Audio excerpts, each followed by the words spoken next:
Good afternoon, everyone. Good afternoon. Good afternoon, everybody. If the secretary is ready, Narendra, if you have the ability to play our 25th anniversary video for them to explain, what Thai is about for people who doesn't understand Thai. Narendra, can you pull the video? No, okay, fine. Okay, after, please make that ready so that people understand what Thai is about, right?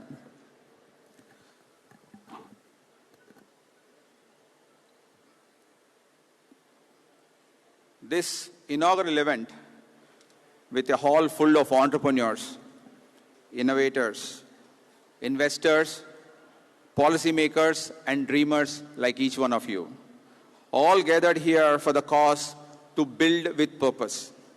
It fills me with immense pride and joy to stand here before as the president of Thai Hyderabad chapter and the convener of Hyderabad Entrepreneurship Summit 2025 to welcome you all in this confluence of vision, purpose, and possibility. This is the place where I strongly believe where ideas turn into impact through only collaboration. Hyderabad Entrepreneurship Summit has always been more than an event. It's a place where ideas meet intent, ideas meet policy, policy meets practice, where tomorrow's entrepreneurs meet today's mentors. Over the past months, I've met founders who traveled from small cities across Telangana to be here. I have met young entrepreneurs who have pitched for the first time. I have met mentors who have been with us for more than a decade. It reminds me that we are building here is not just an ecosystem, a movement united by belief. A belief that ideas, when nurtured with integrity, can change lives, communities, and obviously India as a nation. And that is why today is special. Because in this room, every person has a story of your courage, your curiosity, and your creativity. Together, you form the heartbeat of the summit. So I welcome you all, each one of you. We are deeply honored by our leadership of Honorable Chief Minister Revanth Reddy Garu, whose dynamic leadership continues to redefine Telangana's growth story, one that continues with ambition, with inclusivity, and policy with purpose. While the Honorable Chief Minister could not make it to the venue because of his urgent visit to oversee some cyclone relief operations, we deeply appreciate his steadfast support to Hyderabad's entrepreneurial ecosystem and his continued encouragement for initiatives like this summit. We are equally honored to have our IT Minister D. Sridhar Babu Garu for his clarity of vision and deep personal commitment to entrepreneurs and that have reinforced Telangana's innovation agenda. For unexpected reasons and of his prior commitments, he was not able to make it. So we're going to start our inaugural session with, in a manner that, we scheduled ahead. Through the the Telangana government, through the innovative initiatives, which with his forward-looking policies, Telangana continues to strengthen the bridge between talent, technology, and global markets. And also, it's indeed a privilege to acknowledge the presence of Dr. Murali Bokkapatnam, Thai Global Chair of Trustees, an inspiring entrepreneur and one of the earliest architects of Hyderabad startup ecosystem movement.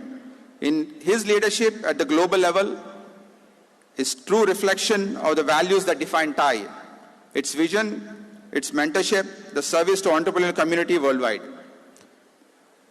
It's also my privilege to have Murali Kakarla, Vice President, Thai.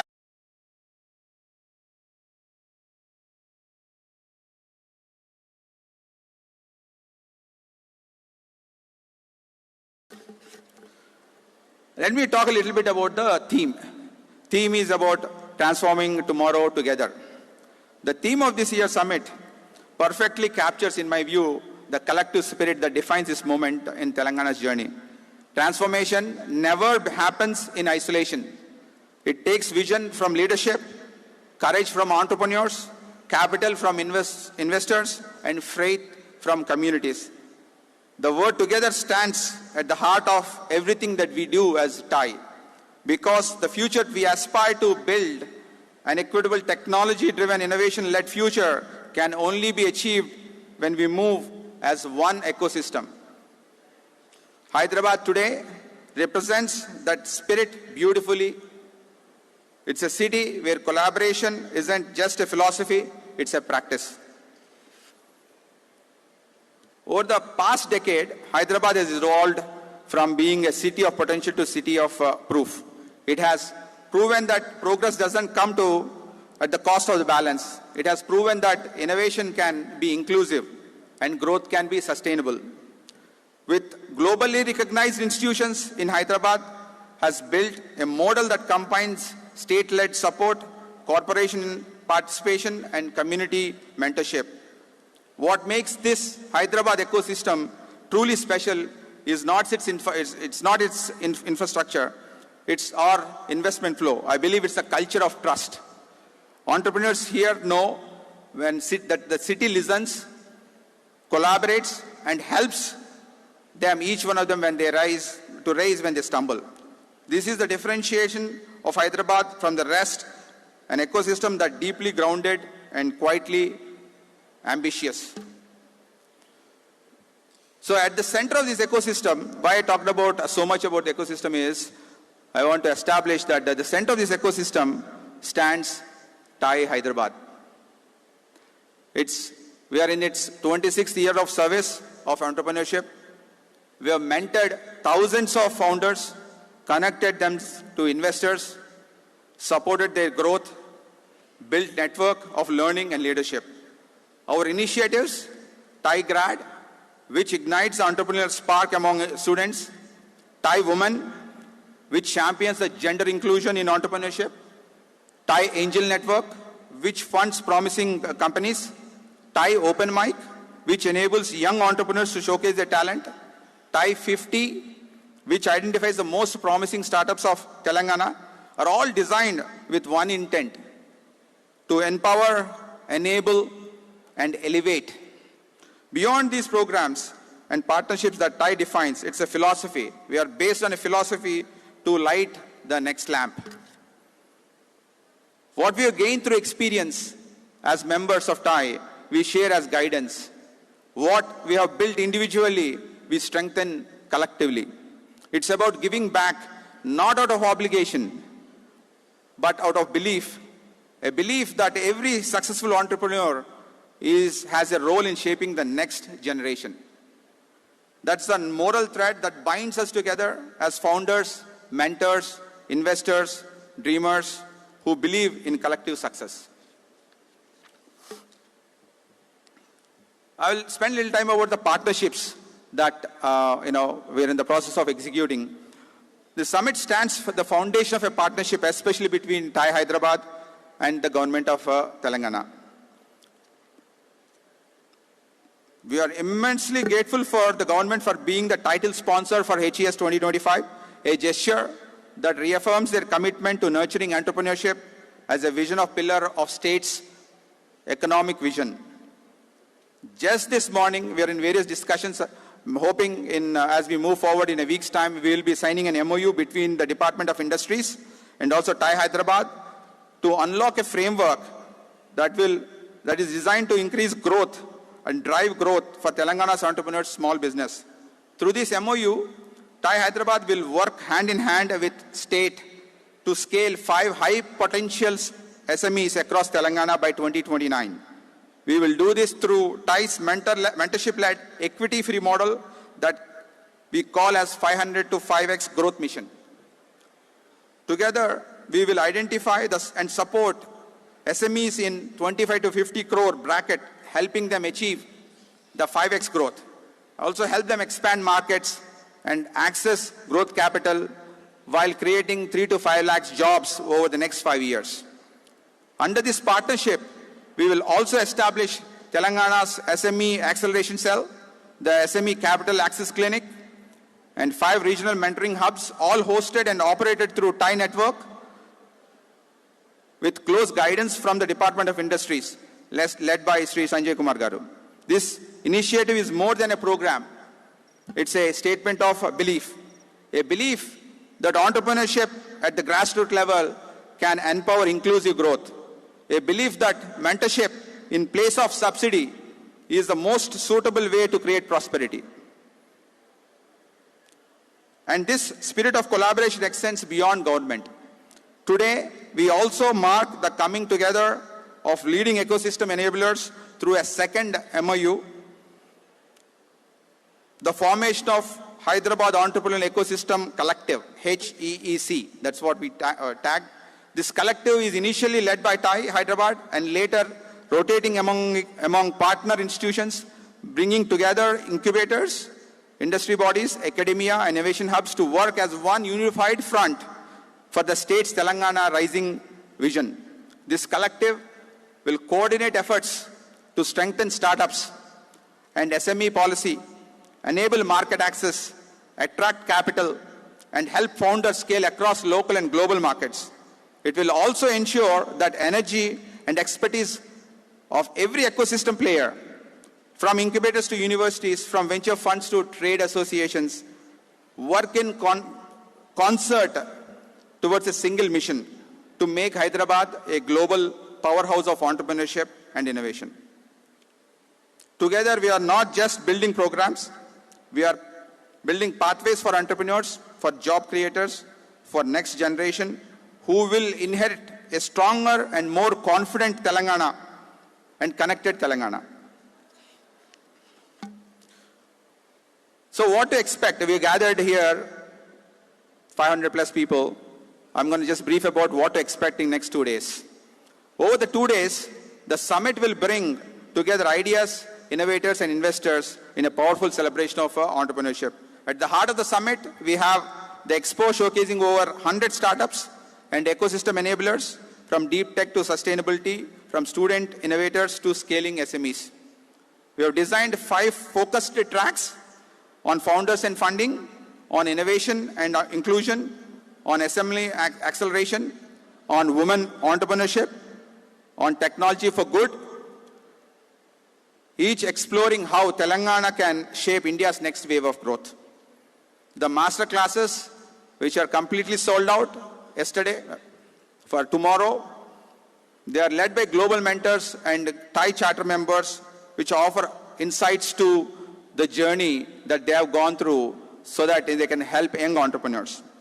With the summit, we bring together government, investors, entrepreneurs to chart the next steps of transforming tomorrow together, which is the theme of our summit.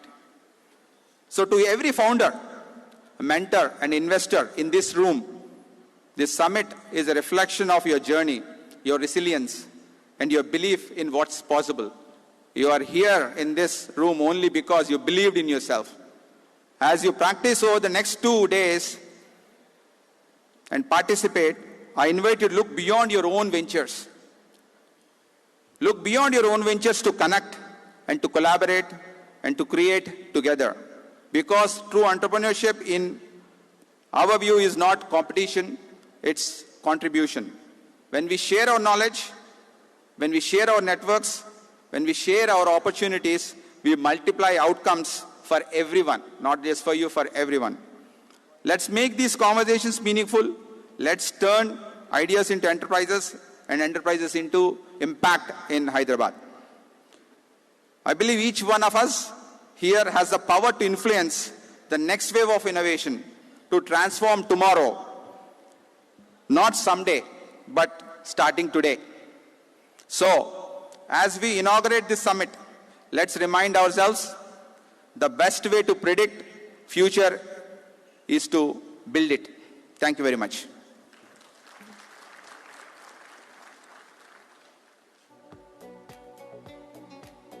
Thank you. Check. Thank you. Thank you, Mr. Pagadala, for that very inspiring start to the day. Ladies and gentlemen, could we have a louder round of applause for Sir, please? Before we move on to our next special address, we'd like you all to take a look at a quick video showcasing TIE Hyderabad's 26-year journey. Please take a look.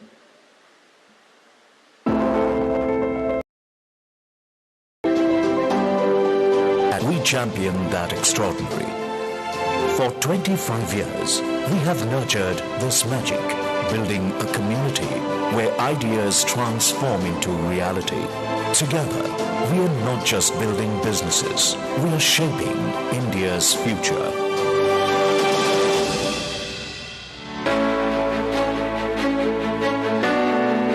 From 1999 to till date, TIE Hyderabad, which started primarily focused on technology or IT, now today transcends beyond tech as the main sector, catering to the various entrepreneurial ecosystems.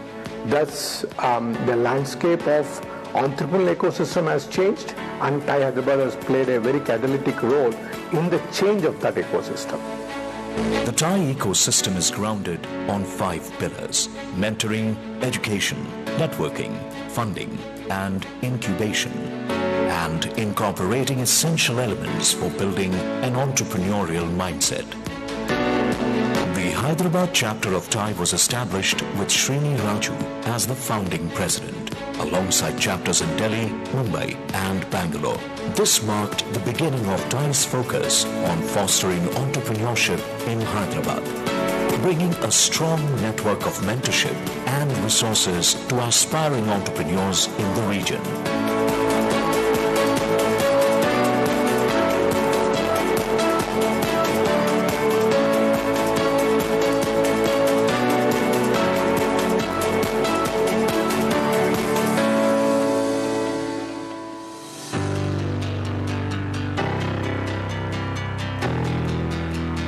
TIE on an annual basis organizes and hosts 3 primary events: the Young Entrepreneurs, TYE, and the program called TIE Grad. The third one is the TIE Women program. These 3 programs help the startup ecosystem, generating more entrepreneurs to actually do something on their own, and in the process create more jobs. A platform for informal networking, Open Mic program facilitates valuable connections among startup funders, investors, and industry leaders every month. This exclusive support group of TIE chapter members provides a personal advisory group promoting mutual learning and sharing experiences. So entrepreneurship is a journey, it's a long journey, and it's a journey that is to be walked alone, or maybe with a founder together. So be prepared for the long haul. There are so many startups that we work with through these various programs, so our intention is to kind of play that pivotal role in the life of these startups. TIE's reach is global, with more than 60 chapters in 14 countries, connecting over 10,000 members. Through our summits, funding initiatives such as TIE India Angels and partnerships, TIE is driving growth and fostering innovation on a global scale. Recognized as the most vibrant chapter, TIE drives excellence and empowerment.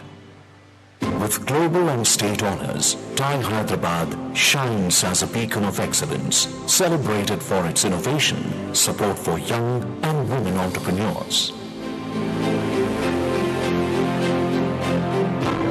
As Hyderabad continues to write its bold story on the canvas of time, TIE Hyderabad stands as a testament to the power of collaboration, mentorship, and unwavering belief in the entrepreneurial spirit. More than an organization, it's a community, a movement, propelling the city towards a future brimming with possibilities. Here's to the next chapter and the many more to come. Here's to TIE Hyderabad and the ever-evolving growth story of Hyderabad.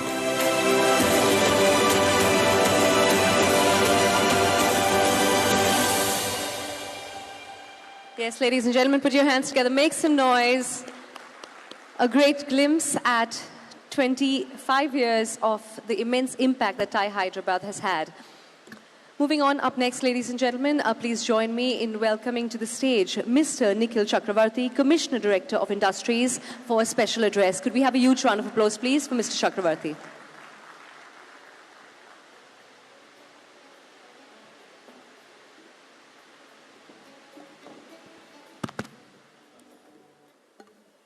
Dignitaries of the dais, all the industrialists, entrepreneurs, all industry representatives, heads, a very good afternoon.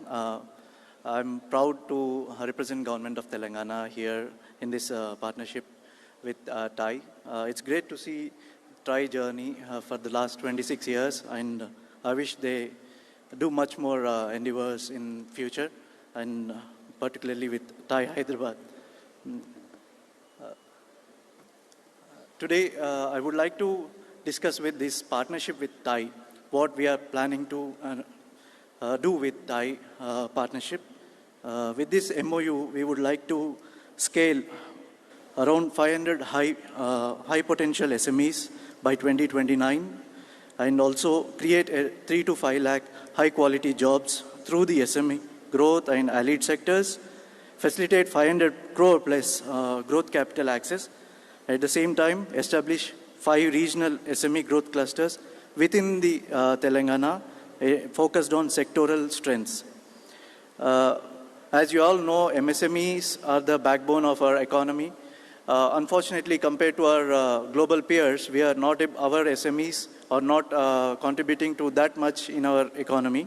So such partnerships with eminent institutions like TIE will help us in fostering the growth of MSMEs in the state. As you all know, Telangana is in the forefront of ease of doing business. We are ranked in top 3 across the country in ease of doing business. I don't want to talk on the past. Now I would like to talk on future, what we are going to do with respect to this ease of doing business. We are already deregulating the many of your acts. We are to be frank, I would like to say that we are ranked top 3 in such exercise in the country. We are creating more flexible zones for doing green and white industries, white category industries across. No more zoning of industrialized industries in the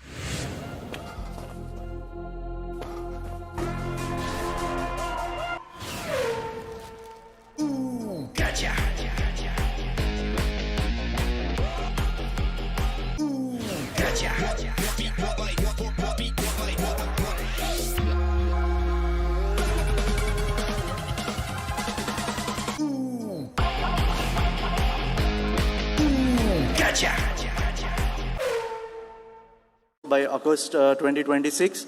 As part of the District Business Reform Action Plan, we would like to keep a single window system wherein 44 of our services, not just to the industries, but across the businesses, across the departments, hosted on a single platform. And we would like to overhaul our TS iPass system with this single window system. And with that, I would promise that there will be much faster clearances and approvals for all the businesses in the state. Apart from that, we would also like to partner with TIE with respect to scaling them into the next level, with also promote innovation in the MSME sphere, and also in the partnership with technology tie-ups across world, and also market linkage access across the world. With these envisaged benefits, I'm really thrilled to partner with TIE. We are still in the workings, and mostly within a week's time, we would be closing all the lines within the MOU with respect to TIE. And we are really looking forward to the partnership with TIE. Thank you everyone. Thanks.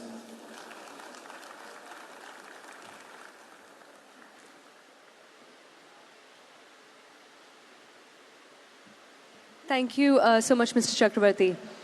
So, ladies and gentlemen, up next, it's my pleasure to welcome on stage Dr. Murli Bukkapatnam, Chair, TIE Global, to address us with his insights in the keynote address. A round of applause, please. Come on, ladies and gentlemen, everyone on the back, you can do better than that. Let's put our hands together.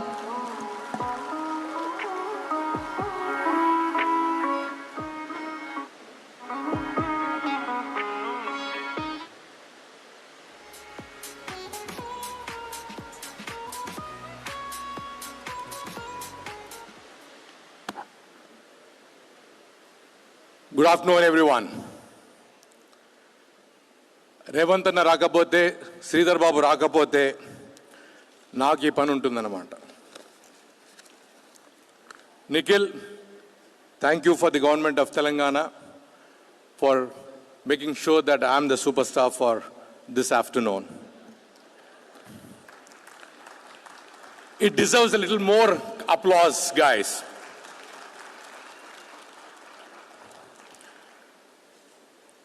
నడవని బాటను సృష్టించగా అడుగడుగున ప్రశ్నల దాడి కలలు నిజము చెయ్యగా కన్నీళ్ళే లొల్లి పెట్టుబడి కానీ ఓ యువశిల్పి పడి లేచిన ప్రతిసారి ప్రపంచం నీ ముందు తలవంచదా చేతిలో చిరుదీపం మదిలో మహాసంకల్పం పదండి ముందుకు పదండి తోసుకుపోదాం పోదాం పైపేకి అదే మన తొలి అడుగు అదే మన టై సంకల్పం.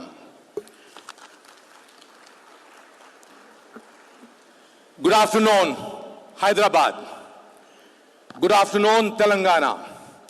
This is indeed my privilege to address all of you from my home turf. It is an absolute, been a stellar 1 year for me as the chairman of TIE Global Board of Trustees. First and foremost, from this podium, I would like to sincerely thank Rajesh Pagadala and Murli Kakarla. A big round of applause, ladies and gentlemen, for these two gentlemen. Not because they are TIE Hyderabad President and Vice President, but because they have put Hyderabad at the forecenter, at the center and epicenter of everything what they are trying to do at the TIE Hyderabad. The name itself, the Hyderabad Entrepreneurship Summit, every year we are known to do TIE ISB Connect, TIE-cons around the globe.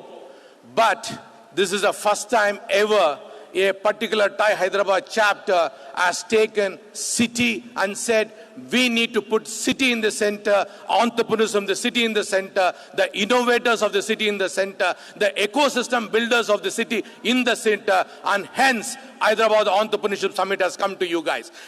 That deserves a big round of applause from each and everyone in this room. It is an honor because this is in a vibrant city. This is a city where my TIE journey has grown. This is a city which has given me individually a shape. This is a city which has taught me innumerable lessons, whether it is to how to build a business or how to navigate bureaucracy. This is a vibrant city. This is a city which is not of chai or biryani, but this is a city which coexists with entrepreneurial heartbeat. My friends, hence we have T-Hub, hence we have T-Works, hence we have V-Hub. It is a city of entrepreneurial heartbeat. So a big round of applause for each and every one of you for making this city that vibrant city. This city is not a city of pearls. Hyderabad today is a fountainhead of disruptive energy, a launch pad for startups, and a proving ground for visionary leaders. It is only fitting that this particular summit is here in this middle of November and, trying to be part of each and everyone's pulse, where ideas shall take flight and impact will be engineered. This will be a year of collective leadership, and this year has been a year of global footprint for me. You have seen the video. You saw that we are 60 chapters.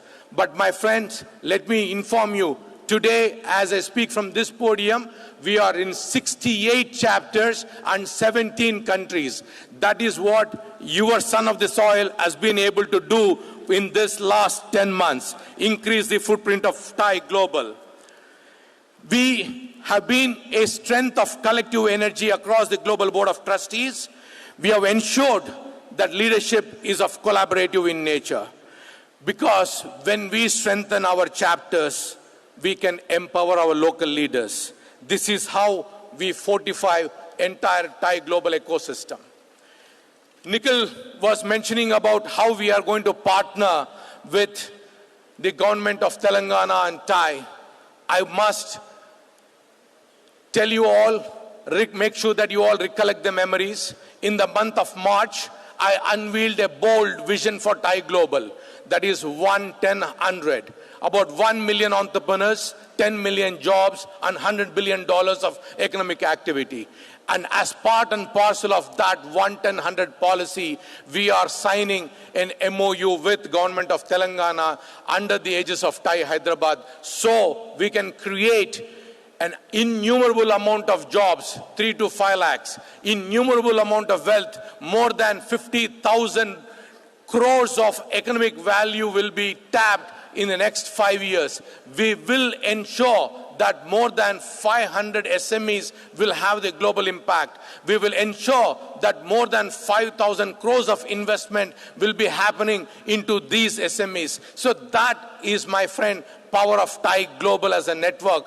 When the local entrepreneurs can tap into the global network, that is where, when we unravel the magic of entrepreneurship.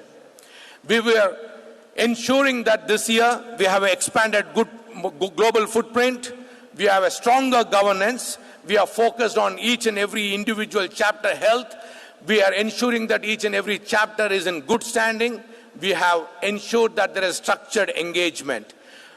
Rajesh mentioned about the various global programs. I must tell you that Neetika is here, Rashida is here somewhere, TIE Women Program. We have more than 10,000 women entrepreneurs connected globally through our TIE Women Program.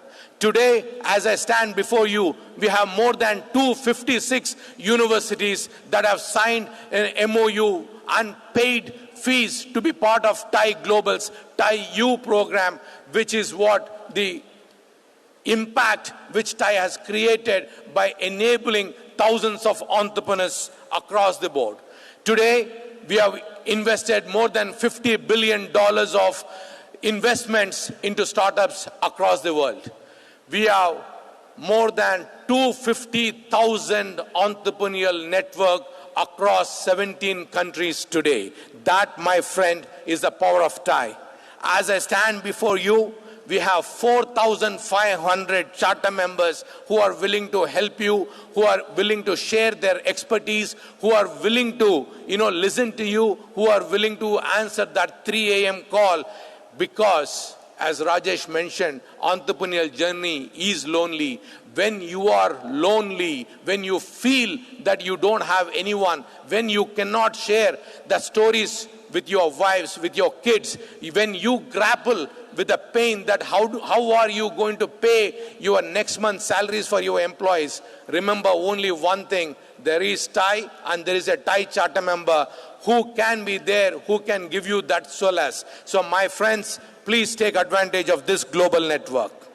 Our strategic priorities from the TIE Global are financial rigor, the trust building, and our goal is to increase the charter membership and the global membership by 15%. And my friends, let me just tell you that we are just getting started. We want our TIE Global's collective revenue to go from $20 million to $30 million very soon.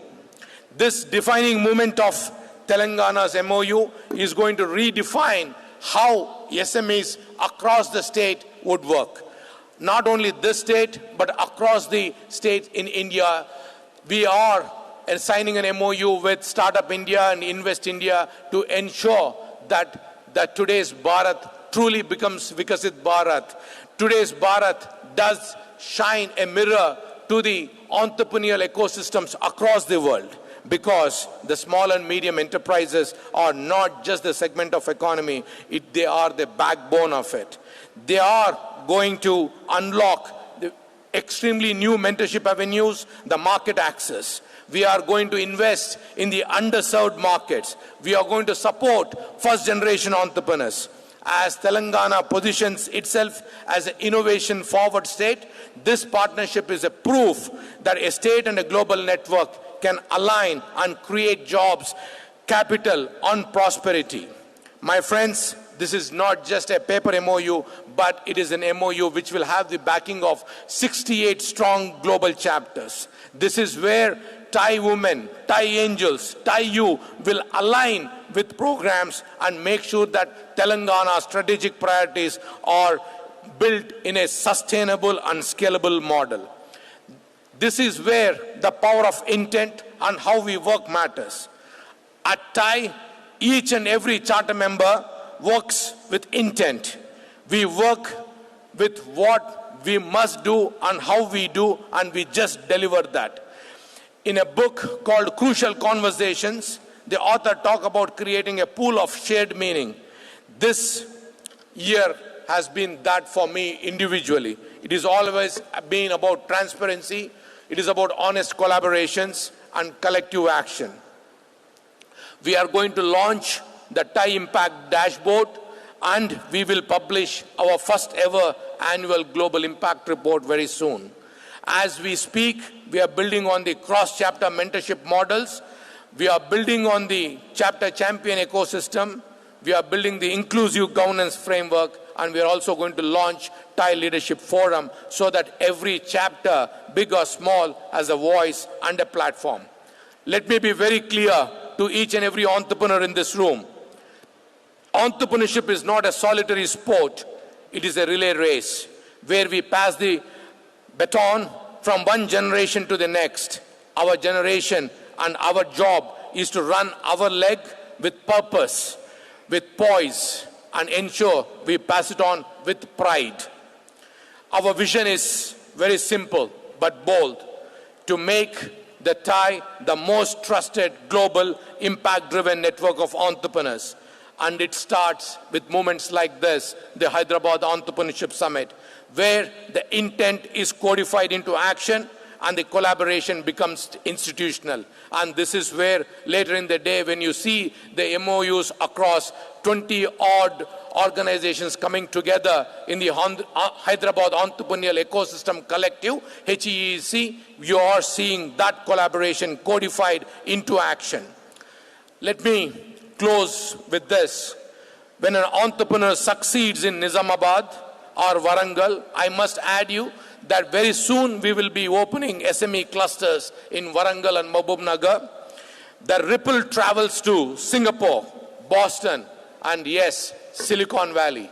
When an SME scales in Telangana, the job it creates, the innovation it sparks, and the inspiration it provides redefines what is possible for an entire generation. I am requesting each and everyone in this room that this particular summit, let it be the signal to the world that we, the entrepreneurs of Hyderabad, the government of Telangana, the mentors and investors of Hyderabad ecosystem are ready to rise together. Let us remember, legacy is not built in years. It is built in the intent, in action, and in the lives we transform. My request, together, let us build that legacy. Putta ఏదో సిగ్గుతో కాదు పోరాటంతో పుట్టినవాణ్ణి పాదం అడుగుకు నేల దిగేదాకా పర్వతాలను ఎక్కే తలుపులవాణ్ణి కాలం వెనక పోను నేనంటే ముందుకు దూసుకెళ్లే గమ్యం వాణ్ణి ఇది ఒక వ్యాపారి కథ కాదు ఇది ఒక అంత ప్రేరణ గాథ జై హింద్ జై తెలంగాణ జై Thai Dr. Murli, sir, I request you to please stay on stage for a few minutes longer. Thank you so much, sir. Just a few minutes. Thai Hyderabad would like to present you with... Let's put our hands together one more time, ladies and gentlemen, for Dr. Murli Bugapatnam. Thank you.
Akarla and ourselves, myself, we kind of got together, got on a drawing board. What else can we do?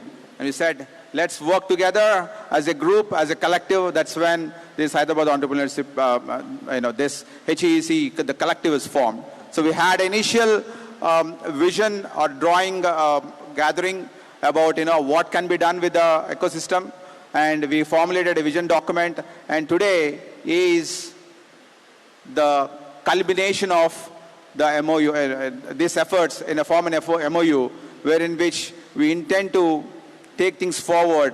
And we have 20 plus partners that are coming onto the stage now to sign and kind of start work in a plan, with a plan how to work together and deliver the impact in the ecosystem of Hyderabad.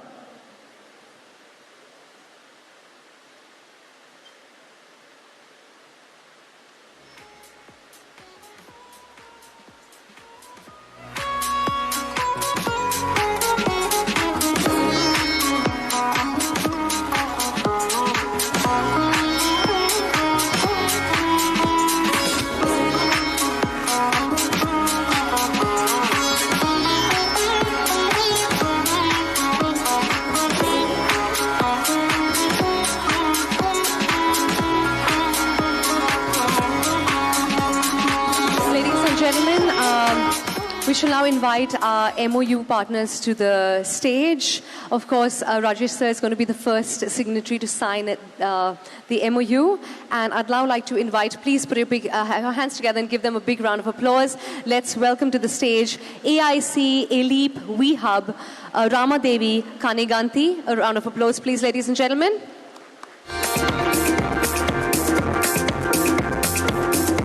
Keep that applause coming as I... Come on, ladies and gentlemen, let's give our MOU partners a huge round of applause and a warm welcome. Welcome, ma'am. Up next, I'd like to welcome Bala Vikasa, CSRB, Shori Reddy. A round of applause, please, to welcome Shori Reddy to the stage. Our next MOU partner is from Biome Venture Studio, Srinivas Kolipara. Keep that applause coming, ladies and gentlemen. Let's hear you make some noise. From Kovi, Telangana, please welcome Kalpana Rao. From Founders First Network, put your hands together, please, for Praveen Dorna.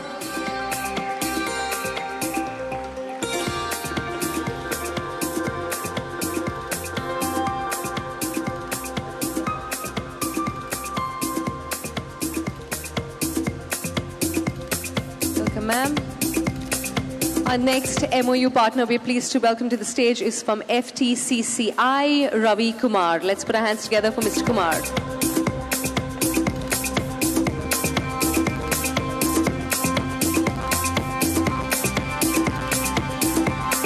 From Hyderabad Angels, let's welcome Pradeep Dobale and Ratnakar Samavedam.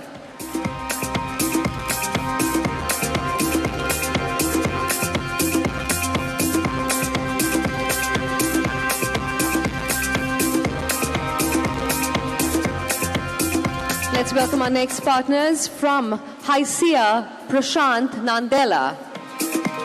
Come on, ladies and gentlemen, a big round of applause for Mr. Nandela.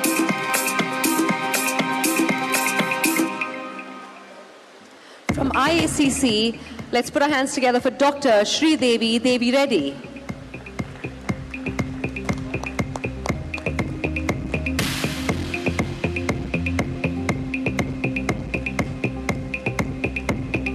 Let's welcome our next MOU partner from iColab. Let's make some noise for Srinath Reddy.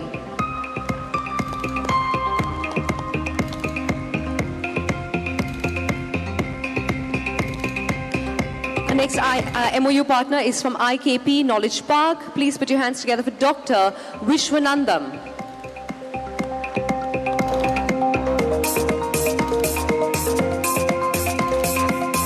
From Image STPI, let's give a round of applause to Kavita C.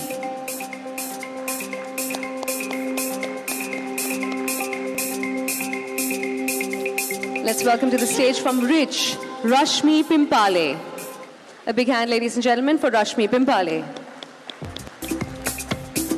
Welcome to Coaching the Coach. चाचू, DRS मतलब? Decision review system. और PRS मतलब? Pack review system. समझाओ. तेल के सारे 1 litre दिखने वाले पैक 1 लीटर के होते नहीं.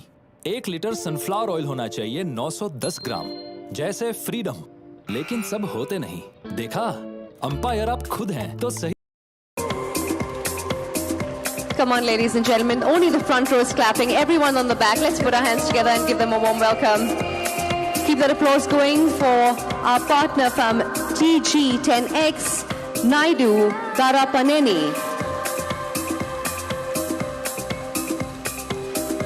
And last but definitely not the least, from Wadhwani Foundation, Ankit Machhar. A round of applause, please, ladies and gentlemen, for all our MOU partners on stage.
So, ladies and gentlemen, our partners have finished signing the MOU. I request you all to please stay back on stage. I would now like to invite onto the stage Mr. Nikhil Chakravarti, Commissioner Director of Industries, to please join us.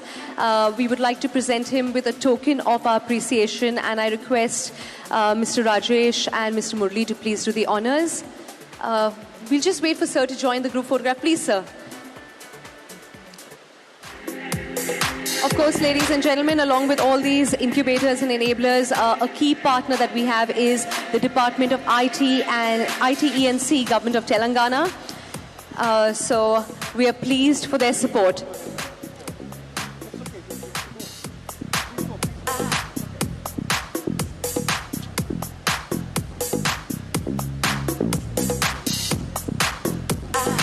So I request Mr. Rajesh and Mr. Murli to please do the honors presenting Mr. Chakravarti with a token of appreciation. I request our MOU partners to please stay back as well for this moment.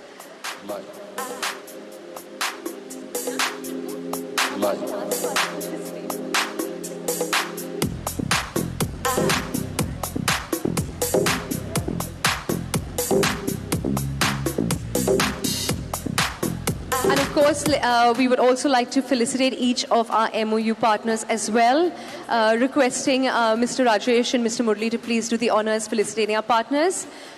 We can begin with, I'll take it in the order I called out on. Let's start with AIC, Elip, WeHub, Ramadevi, Kaneganti. Thank you so much, ma'am. Come on, ladies and gentlemen, put your hands together. All you need to do is sit right there and put your hands together, make some noise. We'd like to now felicitate AIC Mahindra, Dr. Rajkumar Fatate. I'd like to call out and thank each of our MOU partners once again. Of course, from Bala Vikasa CSRB, Shori Reddy. From Biome Venture Studio, Srinivas Kolipara. From Kovi, Telangana, Kalpana Rao. From Founders First Network, Praveen Dorna. From FTCCI, Ravi Kumar. From Hyderabad Angels, Pradeep Dobale and Ratnakar Samavedam. From HISEA, Prashant Nandela. From IACC, Dr. Sridevi Devi Reddy. From iCollab, Srinath Reddy. From IKP Knowledge Park, Dr. Vishwanandam. From Image STPI, Kavita C. From Rich, Rashmi Pimpale. From T-Hub, Kavikruth. From TG10X, Naidu Darapaneni. And from the Vadwani Foundation, Ankit Machar.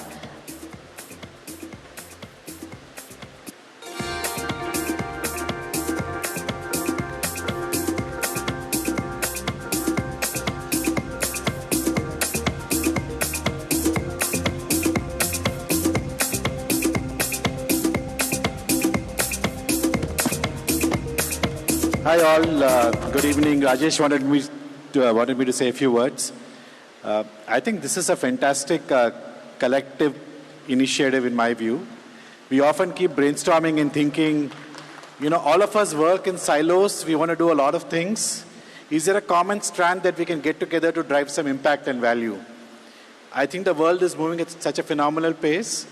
Entrepreneurship is the thing that's going to drive all of us together. So anything that we can do together as part of all our chapters, coming together and making an impact and putting Hyderabad, Telangana on the map, on the global map, I think is a great idea. I think Murli spoke about making it happen. I think we all want to make it happen. And I'm sure in 10 years from now, if we reflect back, I think this will be a successful initiative. And we actually put Hyderabad on the map on entrepreneurship. Thank you again, Rajesh, thank you. Have a good session. Thank you, sir. So maybe we can get one more photograph of all our partners with the plaques as well.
So, ladies and gentlemen, I think all our partners have been felicitated. I request our partners if we could please line up for one more group photograph, please.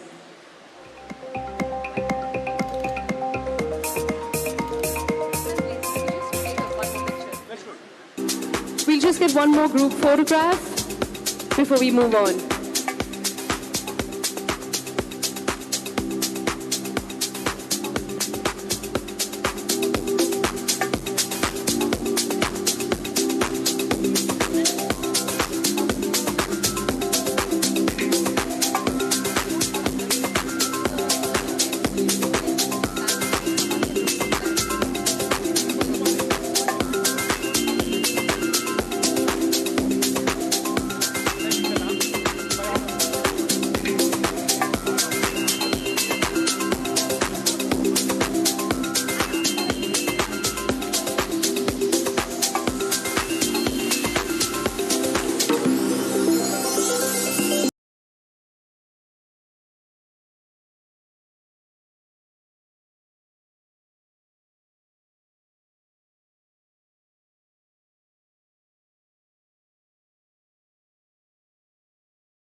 Let's welcome our next MOU partner from iColab. Let's make some noise for Srinath Reddy.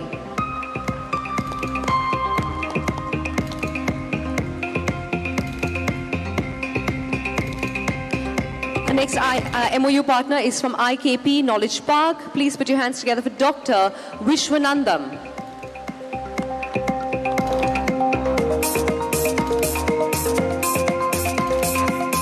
From Image STPI, let's give a round of applause to Kavita C.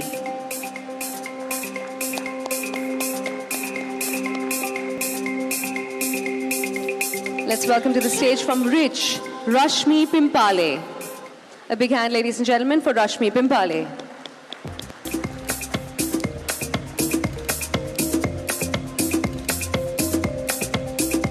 Our MOU partner from T-Hub, please put your hands together for Kavik Ruth.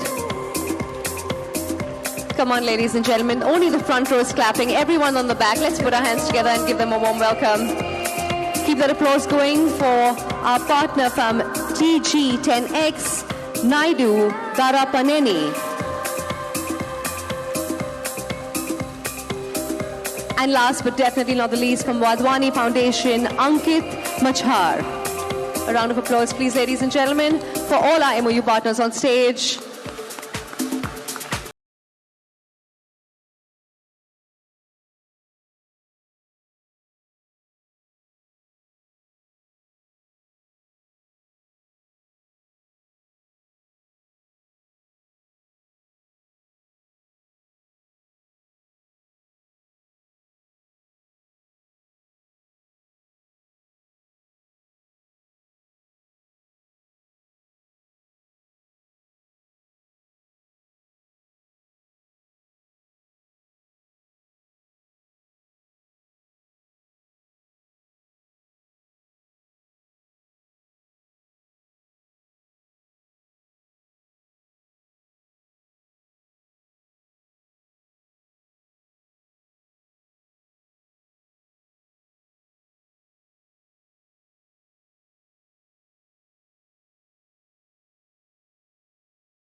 And of course, we would also like to felicitate each of our MOU partners as well, requesting Mr. Rajesh and Mr. Murli to please do the honors felicitating our partners. We can begin with, I'll take it in the order I called out on. Let's start with AIC, Elip, WeHub, Ramadevi, Kaneganti. Thank you so much, ma'am. Come on, ladies and gentlemen, put your hands together. All you need to do is sit right there and put your hands together, make some noise. We'd like to now felicitate AIC Mahindra, Dr. Rajkumar Fatate.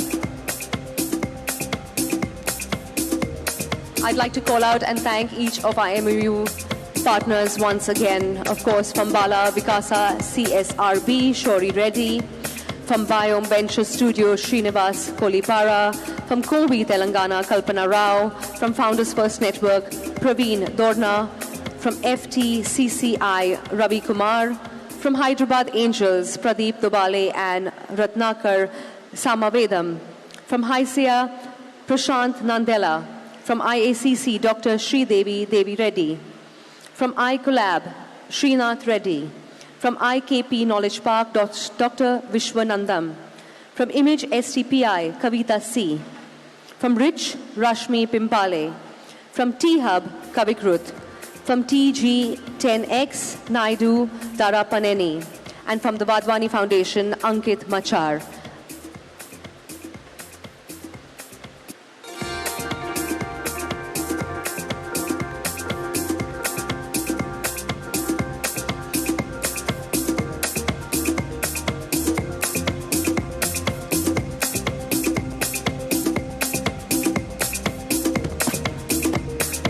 Hi all, good evening. Rajesh wanted me to say a few words. I think this is a fantastic collective initiative in my view. We often keep brainstorming and thinking, all of us work in silos, we want to do a lot of things. Is there a common strand that we can get together to drive some impact and value? I think the world is moving at such a phenomenal pace. Entrepreneurship is the thing that's going to drive all of us together. So anything that we can do together as part it has done. So we just need to keep in mind that a country which was part of G20, which was one of the world's largest economies, is being sanctioned in this way. Look at this. This shows how governments are taking actions that have impact outside their borders. Sometimes good actions, sometimes not so good actions. But if you look at it, there are 2,816 actions which are basically actions which discriminate against other countries. The liberalization actions are about 972. So about 2,000 actions have been taken during the last year or so, which are discriminatory in nature. So obviously there is a change that has happened from the time when I was a student perhaps. Look at this.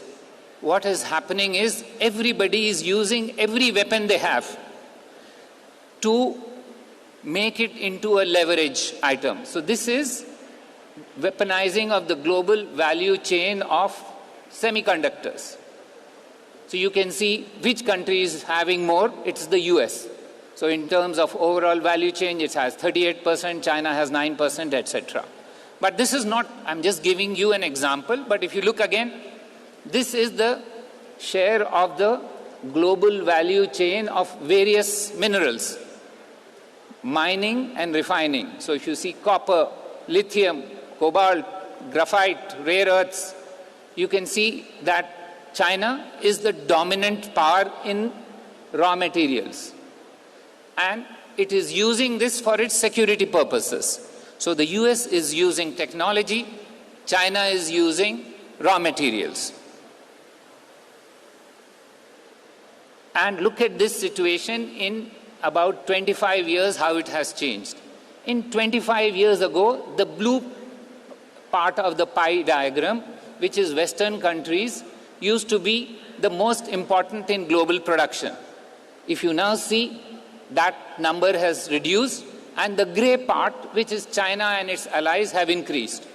And this is all happening in front of our eyes, although we are not able to understand why this is happening. So what does this mean? All of us will start balancing because we don't know the changes. So whenever there is a risk and you are not certain, you will hedge, you will balance, you will do all sorts of yoga and say, yes, you are nice, everybody is nice. So that's why what is happening in the world is impacting everybody because everybody doesn't know what to do. So why is this happening? There are two theories. One theory is called the Thucydides trap. It says that when there are two big powers and one is a dominant power and another is an emerging power, what happens is it will perhaps lead to war, a war of great magnitude. And this is a theory given by an American professor called Graham Allison. And he has analyzed several such situations, and he says that out of 16 situations he analyzed, 12 led to war, 4 didn't lead to war. And therefore, he sees the similar situation arising now between the dominant power, which is the US, and the rising power, which is China. And he says that is why all this is happening, because of the uncertainty. There's another theory called the Kindleberger trap, which basically says that when a big power gives up its authority and feels that I don't need to help anybody else, I don't need to provide global public goods, this is what happens. So these are the two theories. We don't know which is clear, but the point is very simple, that all these uncertainties, there is a rationale behind it, and that's the two big theories that are going around in the world today. Now you may say, all this is fine, why does this matter to me in India? Because, sir, you are talking about the world, etc. Why does it matter to us in India? And that's a valid question to ask, why these things matter to India. So look at this. When I left Hyderabad in around 1980s, India's economic linkages with the world were about 15%. So it didn't matter to us what was happening somewhere in UK or USA, etc. But today, it's about 45 to 50%, which means 50% of our GDP is linked with something from outside. Therefore, India may matter to the world, but the world matters to India, because somewhere something happens, it impacts your business. So don't think that when you're doing business in Hyderabad, what happens in Ukraine doesn't matter to me. What happens in Gaza doesn't matter to me. What happens in Russia doesn't matter, because many of your ingredients are linked with the outside world. Then you say, all right, but why does it matter to Indians? It matters because we are trying to become a developed country by 2047. And developed country means all these things. Life expectancy should increase, literacy rate should increase, employment should be full, etc., etc. These are all well known of what we want to be in 2047, which is about 22 years from now. But what does it mean? It means our GDP has to grow 9x. Our per capita income has to grow by 8x. We are now about a $4 trillion economy. We have to become, by 2047, a 30 trillion economy. So you can see how much effort is needed. And if you think that I can do it myself, the world can go to hell, it's not possible to do these sort of jumps, because these are quantum jumps from one step to another. And this just shows you how much time, if you go like we are going today, at 6% growth, you will reach a developed economy in 42 years, which means 2066. If you go exponentially, you may reach in 22 years. But for that, you have to work with the world, you have to engage, you have to focus on your economic development. Otherwise, it may take you 42 years. Many of you may not be around for that 42 years to gain the benefits of a developed economy. Then you may say, but sir, it's true. Look at our growth. So don't think it's impossible. We are the only country in the world which doesn't have a negative growth rate except during the COVID. In the COVID, everybody had all over the world. But in Asia, we are the only country over a 45 years period, there has not been a zero growth rate. Other countries have recessions, booms, busts, etc. We are the only country. So please have confidence that as a country you have faced many difficulties, but you have been able to push forward. Why does the world matter to you? look at this. You have got 1 trillion equivalent of FDIs into India cumulatively over the last 25, 30, 40 years. 1 trillion. It's 1/4 of your economy today. So the world is looking at you and saying, yes, there are chances there, let's invest, that's why you're getting FDI. Look at your remittances. You get about 140 billion of remittances every year. All your friends, relatives, etc. going out. And it's increased from 2000, it used to be 12 billion. It is now 130 billion. So obviously, you can see how quickly we have grown in 25 years. So another 22 years, we'll be much further up the chain. Finally, all of you are from Hyderabad. Your IT earnings. In 2014, which is 10 years ago, 2014-15, your IT earnings, exports were 100 billion and total IT was 118. Today, exports are 224 billion and your total IT is 283 billion. So what does it show? That you will be growing, and in 5 years, the goal is 400 billion. For all this, you need the world. You may be very good entrepreneurs, you may be very good, the government of India may do everything else to your satisfaction, but the world is important, because look at that. Only 18 billion of your IT products are having a market in India 10 years ago. Now about maybe 60 billion, 220 billion are going out. So you need the market of the world, although you may have a big market yourself. What does that all that mean? You say, sir, I understood all this. Tell me, what is it take away for me? And I need to tell you, I'll just give you quickly what are the big takeaways. You know, all you entrepreneurs, you think that if you get resources, if you get labor, if you get capital, if you can get technology, it will work. This was the old thinking. Today, there is a new factor called geopolitics. If you don't understand the world, all the other things will not work for you, because things may be dramatically wrong because you made a decision without taking account of the world. So please remember that you may be the smartest economist, you may be the smartest businessman, you may get the money, you may have the labor, you may have the best technology. You don't account for geopolitics, things may not work out. So even if you're a small-time entrepreneur, remember, today, if you look at the exporters from Tirupur who were selling textiles to the USA, suddenly they don't have any place to go. If you look at shrimp farmers in Andhra, they cannot sell their shrimps to USA. So it is important for you to look at the world. Don't think, no, I'm in a good place, I'm in a big country, I have a large population, and things will work out. Number one. Number two is, interdependence always creates uncertainty. And let me give you an example. I used to be the ambassador to the UN some years ago. And there was a very rich businessman who came to New York once.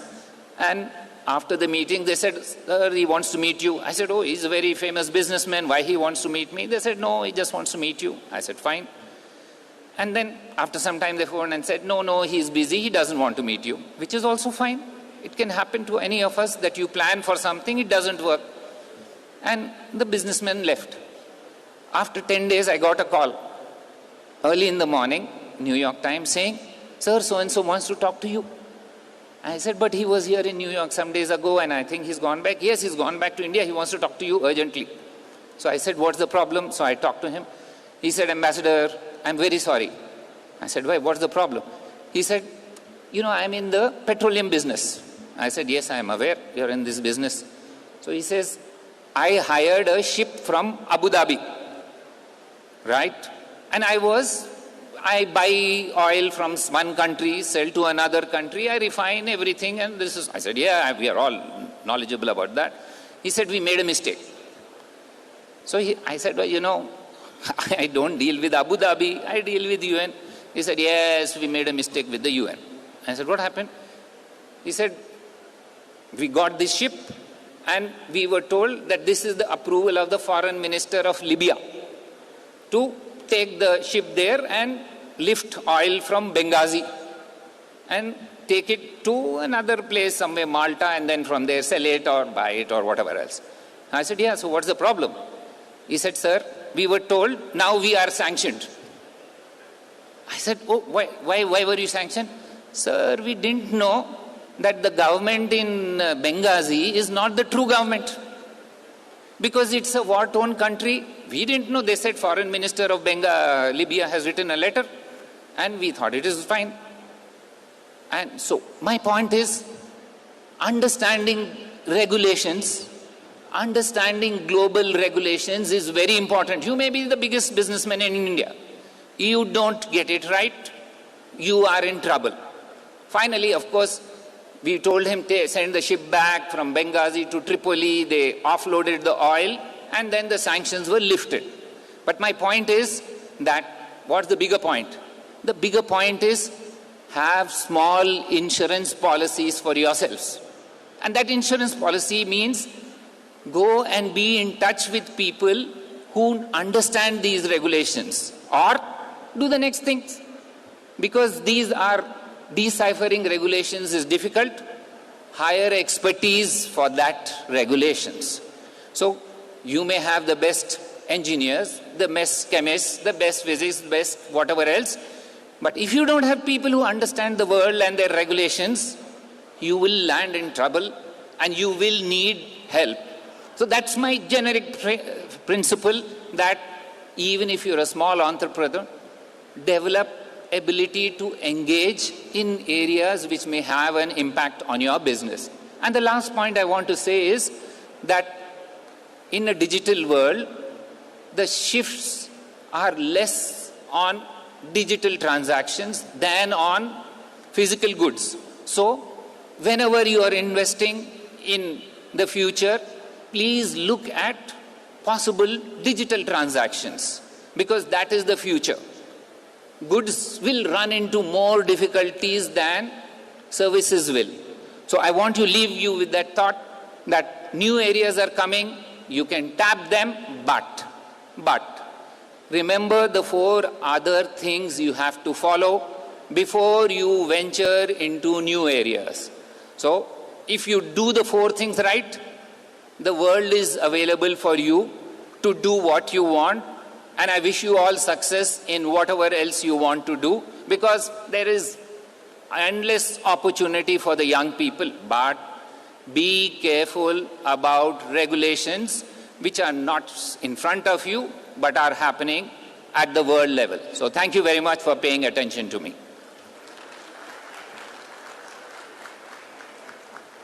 Ambassador, I request you, sir, to please stay on stage. Please, so sorry to have you go halfway down. I would now like to call on stage to present Ambassador with a token of appreciation, Dr. Murli Bukkapatnam, to please do the honors. Ladies and gentlemen, please put your hands together for Dr. Murli.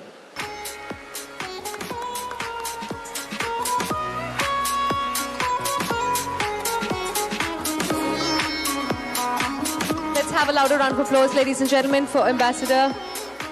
Thank you once again, Ambassador, for that very insightful and enlightening presentation.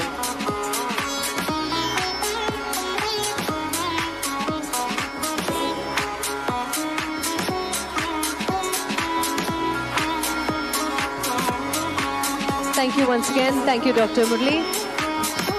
So, ladies and gentlemen, you can see that we are actually setting up the stage, because up next we're going to move into a panel discussion. And as we are all well aware, behind every successful entrepreneur is someone who saw potential in them before the rest of the world did. In this panel, we're going to explore how to identify those early signs and in a trailblazer in our segment that is in our panel discussion that is titled Spotting Early and Nurturing the Trailblazers. So just bear with us a few minutes. We'll get the stage set and we'll welcome our moderator and panelists to the stage.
So ladies and gentlemen, if we can have your attention, the stage is set. Let's dive into this very interesting panel discussion on spotting early and nurturing the trailblazers. To moderate the session, please put your hands together as I welcome to the stage Kiran Chandra Kaluri, partner, Dallas Venture Capital and TIE Charter member. A round of applause, please, as we welcome sir to the stage. Welcome, sir. Come on, ladies and gentlemen, everyone, let's put our hands together and welcome our panelists with a big hand.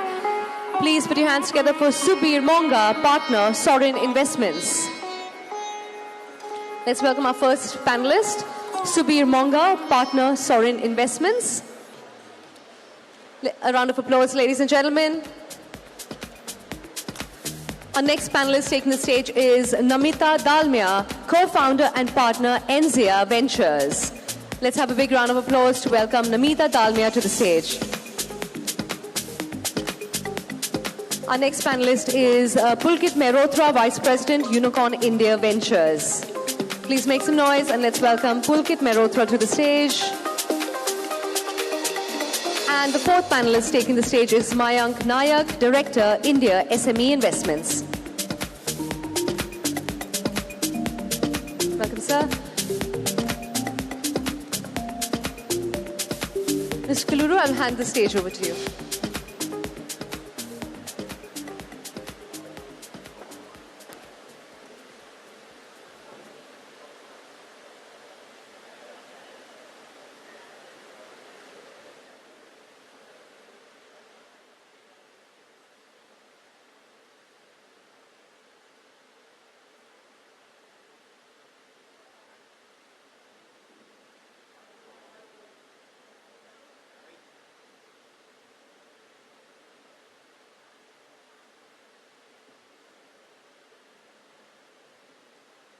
Good evening, Hyderabad.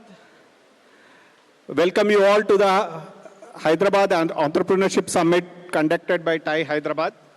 First of all, thank you, Namita, Pulkit, Subir, and Mayank for making the trip all the way to Hyderabad to share your experiences with the members of your Hyderabad ecosystem. So, I would first start off by introducing our esteemed panelists. So, starting off with Subir. Subir has over 15 years of venture experience spanning Mayfield and ICICI Ventures. At Sorin Investments, founded by Sanjay Nair and Angad Banga, he heads early investments in fintech, enterprise SaaS, and consumer tech. His portfolio includes Strata and Cash and our very own Hyderabad, Beacon, Enmoville, and Nolarity. Nolarity, of course, from the previous world. Drama అంటే బేబో, sweetest అంటే లోలో, gel అంటే ఆలో, పసుపు అంటే yellow, party అంటే షెల్లో, మరి 10 minutes అంటే big basket తీసుకో. 10 minutes అంటే బిగ్ బాస్కెట్, 10 minutes అంటే big basket. Basically, Enzia is a very unique VC firm founded by 3 women VC investors. And it's and not surprising that their portfolio has many investments which address women-related issues like investments like Leap Club, Proactive, and IMUMS. And apart from that, they focus on healthcare, education, environment, and have got investments solving problems in oncology to cardiovascular sectors.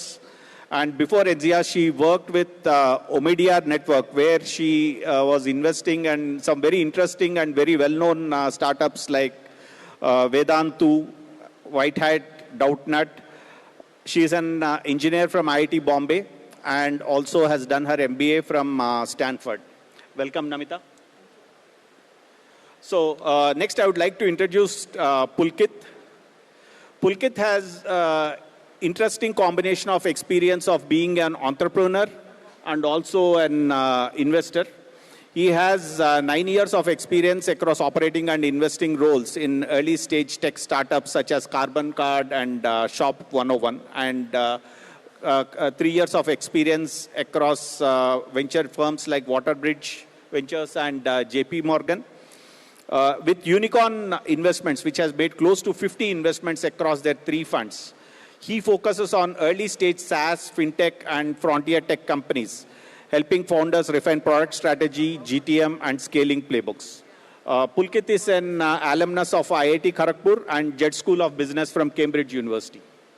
And coming to Mayank, Mayank represents a very interesting, different stage of investment, and also investments which are not necessarily in the core big 4 or 5 cities, but they go above and beyond and look at tier 2, tier 3 cities. They look at, they are a very early stage PE. Mayank, India SME Investments, where Mayank is the director, focuses on small and mid-market enterprises. Essentially, they look at companies which have reached at least about $10 to $12 million in revenue and are essentially profitable, and they take it on. So here we have a set of panelists who span all the way from, whose investments span all the way from seed investments to early stage profitability, and right from 0 to 100 and beyond. And that's, again, very essentially the theme of this particular panel. So, friends, coming to this particular team, I think between all of us, we would have probably invested in at least about 150 companies across. We bring in a set of unique experience, because each investment, talking to the set of founders, on an average at least 2 founders, so, and working with their teams is a unique learning experience. And some of the companies scaled, some of the companies have left us with heartbreaks. But when we start working with an entrepreneur, whether we invest or not, we always want that entrepreneur to succeed, scale, and really create that value to their customers and also to the nation. But the fact is, out of about 1.8 lakh DPIIT registered startups, hardly about 10,000 startups are funded in this country, out of which only about 25 to 30%, so roughly about 2,000 to 3,000 startups raise Series A, and out of which only about 30 to 40% raise Series B, which are like probably about 10 million to 15 million. And we have only about 100 startups which have gone about Series C, D, and above, and are unicorns.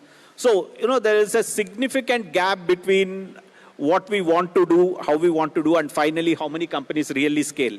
And I'm sure each one of us over the last 10 years of experience have figured out some experiences or figured out some examples as to what makes it to make a startup successful and scale, and what are the pitfalls that one needs to watch out for. So we'll start off with the first question. I would start off with the lady first, Namita. How do you sort of spot the early trailblazers, early stage conviction, and particularly in impact sectors that you have been investing in over the last decade or so? Often walk across a fine line between gut thinking and process, right? How do you sort of personally balance the two, and what patterns reveal what 100x DNA looks early on? Hello, can you hear me? Yeah. Yeah, okay. So I guess there's not much difference between when you are looking at impact investments versus any other investments, because ultimately what we have learned is commercial success and impact kind of go hand in hand. So my learnings kind of apply, although kind of been focused on education, healthcare, and climate sectors, but really just apply to early stage investing in general. I think the question you asked is about gut versus process. See, ultimately gut is nothing but an accumulated sense of your experiences, right? And it is, all that experiences is based on certain data, which is, you start doing some kind of pattern recognition about what does customer love look like, what does a scalable founder look like, right? And you kind of build your gut based on the data and experiences, and sometimes learnings from both success and failure, right? So that is really the gut. And process, we think process is really about pressure testing it, right? So pressure testing maybe, market logic, or, some of the assumptions that we are making. And a lot of times we have confirmation biases, right? The more time we spend, sometimes we start loving the entrepreneur or the idea too much, or sometimes not liking the idea or entrepreneur too much, right? So process helps to pressure test. It helps to also, typically as an investment firm, we'll also have discussions and healthy debates between partners, right? So process helps with also getting tested from other partners on the table, from the IC. So I would say where gut helps to build conviction, process helps to really put data and logic to say this is what, these are my early stage, this is my still assumption, these are my assumptions that I'm taking a leap of faith on, because in early stage you're still taking a lot of leap of faith on and crystal ball gazing, because you will never have enough data, but you have laid down the assumptions, pressure tested them, and putting a number behind that in terms of what a potential return could look like in different probabilities, right? You also asked a question on what does an 100x founder look like, right? So what are some of the signals we pick? So after looking at a bunch of different companies, and again, both success and failure, I would say three things, right? One is, a great founder to me balances ambition and resilience, because ambition will make you shoot for large outcomes, but the journey is always hard, so you have to be resilient. The second is customer obsession, right? Whatever you're building, whether it's a company in education sector or a D2C product, like customer obsession is very, very important. And the third thing is actually your ability to sell, whether it is to sell to your customers, whether it is to sell to your next set of investors, whether it is your ability to sell your vision to people who should join you and be part of your team, right? So I think these three are very important characteristics as we look for in the really 100x founder, as you call it. Resilience and selling is very important. Namita, I would also request you to take a quick 30 seconds and tell us about your fund and your thesis. That would help set the context. Yeah, sure. So at we have started our journey by focusing on three fundamental sectors. We are a sector-first fund. Today, the sectors we invest in are education, healthcare, and sustainability. We look to grow. We will keep expanding on some of these sectors. I think our idea is that no matter where the world is heading, the fundamental core needs, are going to be very, very important to be catered to, and there are deep profit pools. It's more important to understand these sectors deeply and marry what a good business model could look like and how the businesses should be built. And that's where me and my partners, we bring in the experience of having spent time in these three sectors and working with our entrepreneurs, either to identify the right opportunity or to work with them to build some of the most successful businesses that we aspire to build with them. You invest... and we, so our first checks have ranged from anything between $500,000 to $1.5 million. Seed, pre-series A. Sometimes we do opportunistic series A too. And we do reserve the capital for follow-on. Pulkit, again, you come in at a very early stage, probably slightly different sectors. But again, how do you measure some of the things that Namita mentioned about, and what are the parameters that you look at and to build a conviction? Because a lot of companies that you are investing are essentially category creators, and there are no comparables. So how do you build that conviction even before there is any revenue traction? Right. So let me And also a minute about each one of you when you're starting off. Just talk about your thesis. Right. Yeah, so let me just give a quick intro about Unicorn India Ventures. So we're a Bombay-based fund mainly investing into deep tech. $1 to $2 million is a check size. Pre-Series A seed stages where we typically come in. We are closing our third fund right now of around $120 million. We'll announce the final close in a couple of months. Just to give you an example, a few investments we've done recently into semiconductor, nanotechnology-based drug application, underwater rover, drone. In Hyderabad, we have one investment in cybersecurity and two other investments in deep tech we are kind of currently doing in Hyderabad. So in terms of what we as a deep tech fund look for, A, in the idea and B, in the founder. So in other segments, for example, e-commerce, fintech, or other operations-heavy segments, defensibility of the business model is one of the core thesis area where, VCs spend a lot of time in, obviously along with the team and product and everything. For us, along with the business model, defensibility of the tech becomes a very major issue.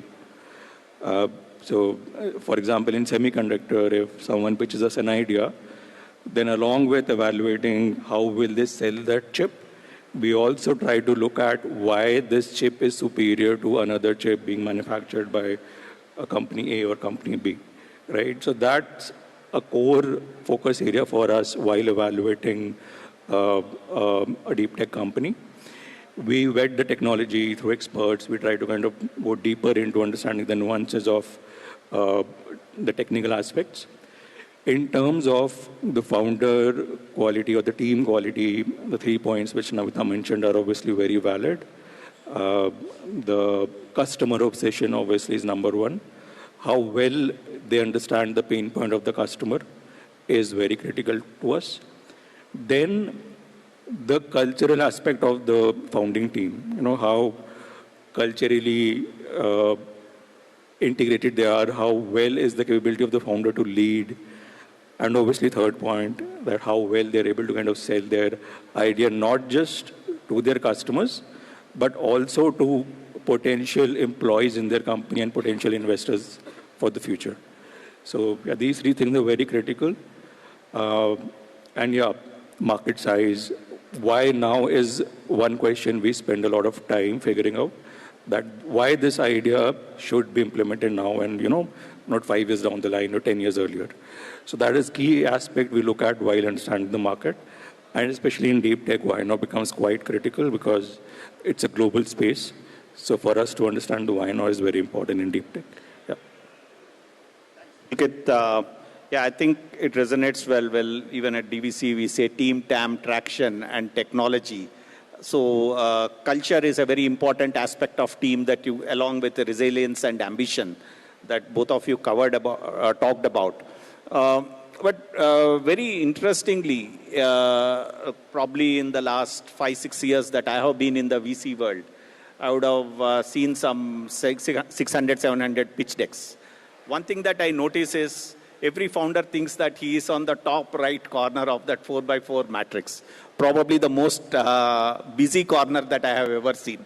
So Subir, my question to you is, how do you differentiate between genuine contrarian founders and those who are just trying to be different? And is it necessary to be very different from what others are doing to succeed and scale? Hi, good evening. Good evening, Hyderabad. It's working now. Good evening, Hyderabad. I'm Subir Monga. I'm part of a firm called Soren Investments. We're based out of Bombay and Bangalore. We're a 1,350 crore fund. We tend to invest anywhere ranging from 15 to 70 crores per company. Completely sector agnostic. We do technology, enterprise, financial services, consumer. The primary pattern that joins all of this is backing really good founders. People build businesses and not the other way around. So I think that's how we look at life for ourselves across the board. To answer your specific question, I don't know whether one needs to be different, contrarian, all of that stuff. I think, Namita Pulkit answered a bunch of this stuff, but for me, honestly, it's authenticity. And I think differentiation comes out of authenticity. I think each individual has been born and brought up in a certain manner, in certain circumstances, has gone through life in a certain way. And I think that drives authenticity. And those experiences are what make people different. And I think if you try to do anything different beyond your authentic self, then I think it just shows up as trying to put on a face. And I think that happens 99% of the time. I think everybody's trying to emulate Elon Musk. Don't emulate Elon Musk. Just be yourself and be your own Elon Musk, right? And I think that will show up. So I think, very simply put, first principles thinking, be yourself, put your cards on the table, nothing to hide, no pretenses, Eventually it is building a business, finding customers, finding your co-founder, finding product market fit, all of these things are a function of authenticity, to be very honest with you. Without being different, how do I scale massively? Because that is what every entrepreneur wants to do, right? And be the market leader No, I don't think you need to be different to scale at an individual level. I think differentiation in business, yes, because you will find your product to be unique, different. There was a time when there was a, enterprise stack, then there was mobile, laptop, then there was cloud, now there's AI, and you'll keep differentiating on the product. You don't need to differentiate yourself as an individual. You need to be yourself as an individual. And I think eventually, especially if we speak on the enterprise sales side of, instead of, trying to tell him a story with something will work, not be honest with him, right? Understand what his pain point. I think the biggest mistake people do is they talk more than they listen, right?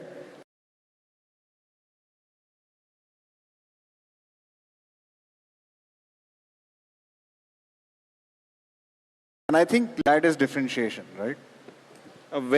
Get the market signals to see whether they're on the right path or not is very important. And coming to you, Maya.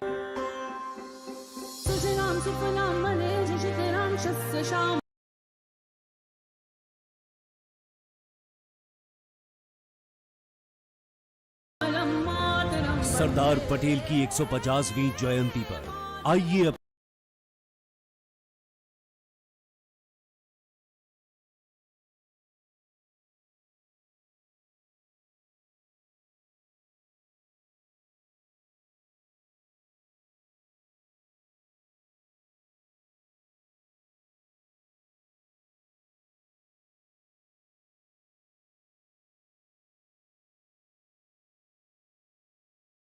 इस जिले में हो रही run for unity में हिस्सा लें और एक भारत श्रेष्ठ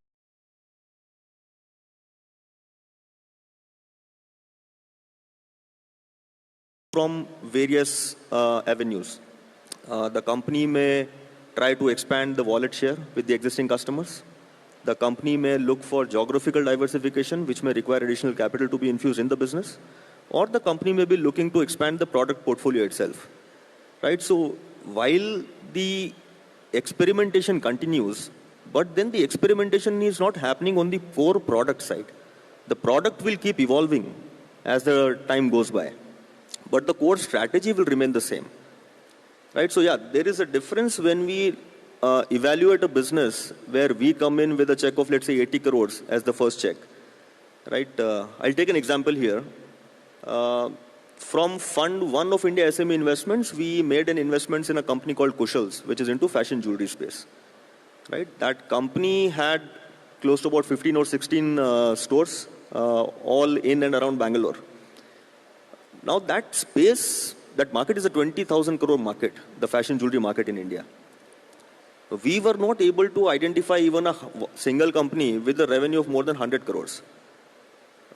We could identify at least 20 companies which were trying to create an online marketplace for themselves, but every company ranging in the 30 to 50 crores kind of a revenue.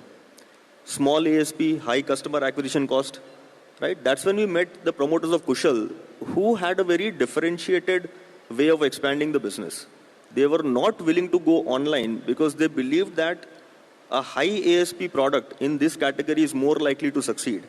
And if I'm able to offer a better experience in a store environment to my customer, I am more likely to come out as a winner in this category.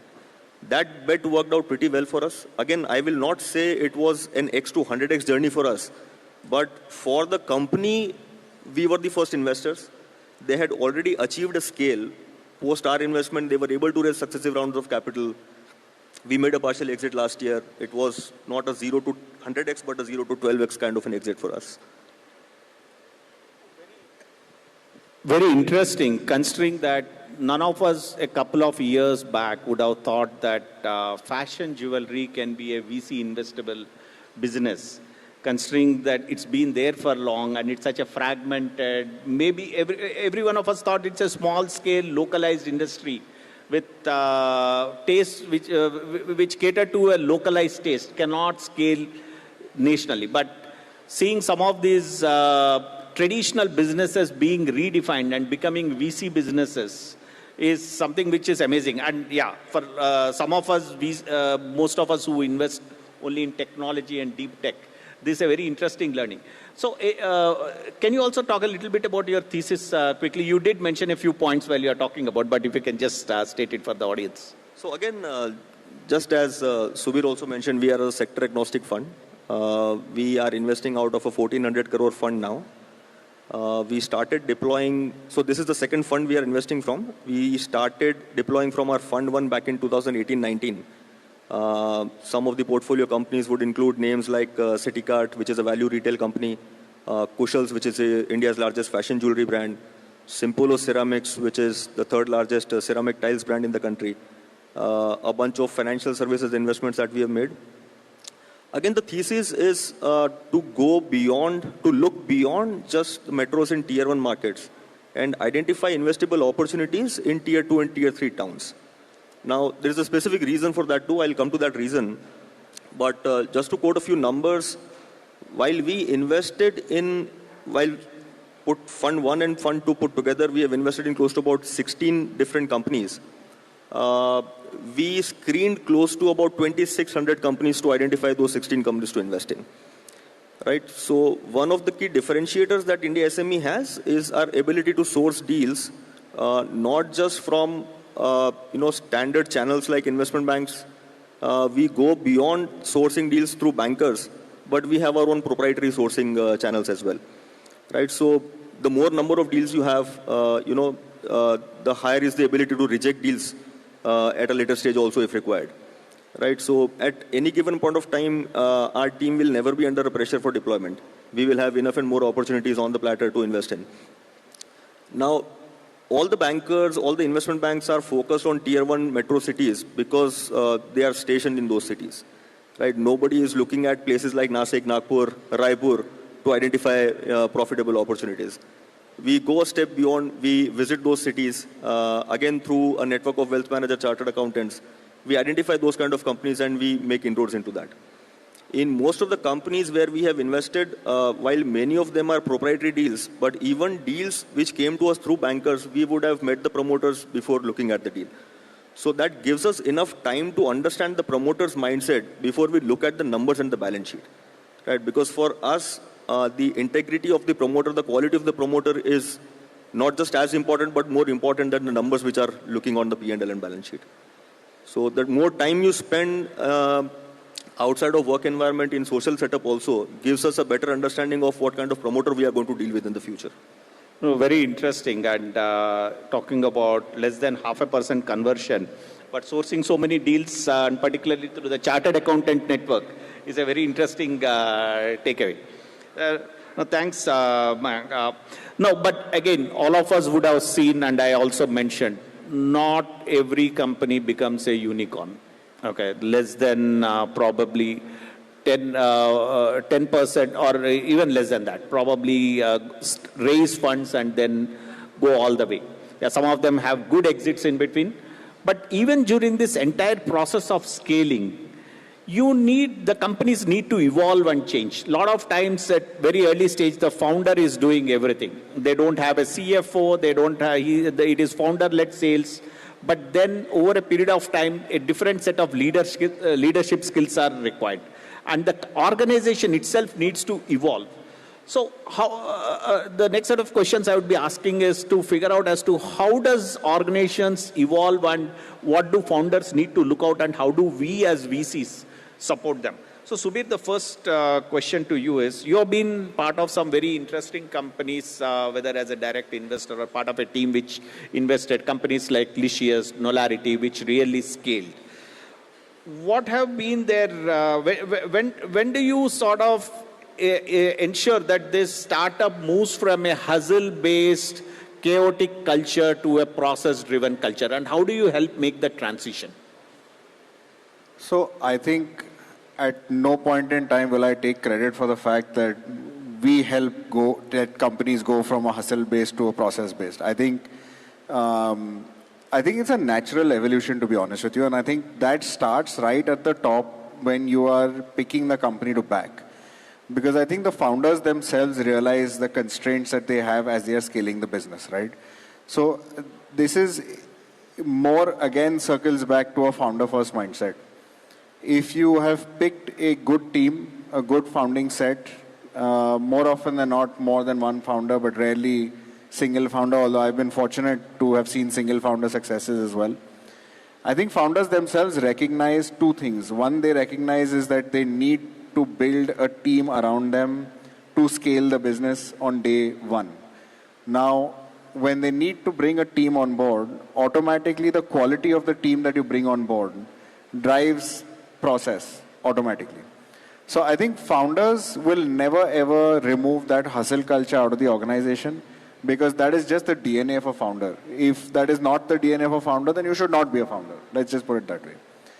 And it is the team actually that comes on board, the professionals who come on board, high quality ones, that basically also in many ways educate the founders to say, hey, you know, like if we put these processes in place, we can go from X to 10X, right? And we remove a lot of the leakage that happens in that process.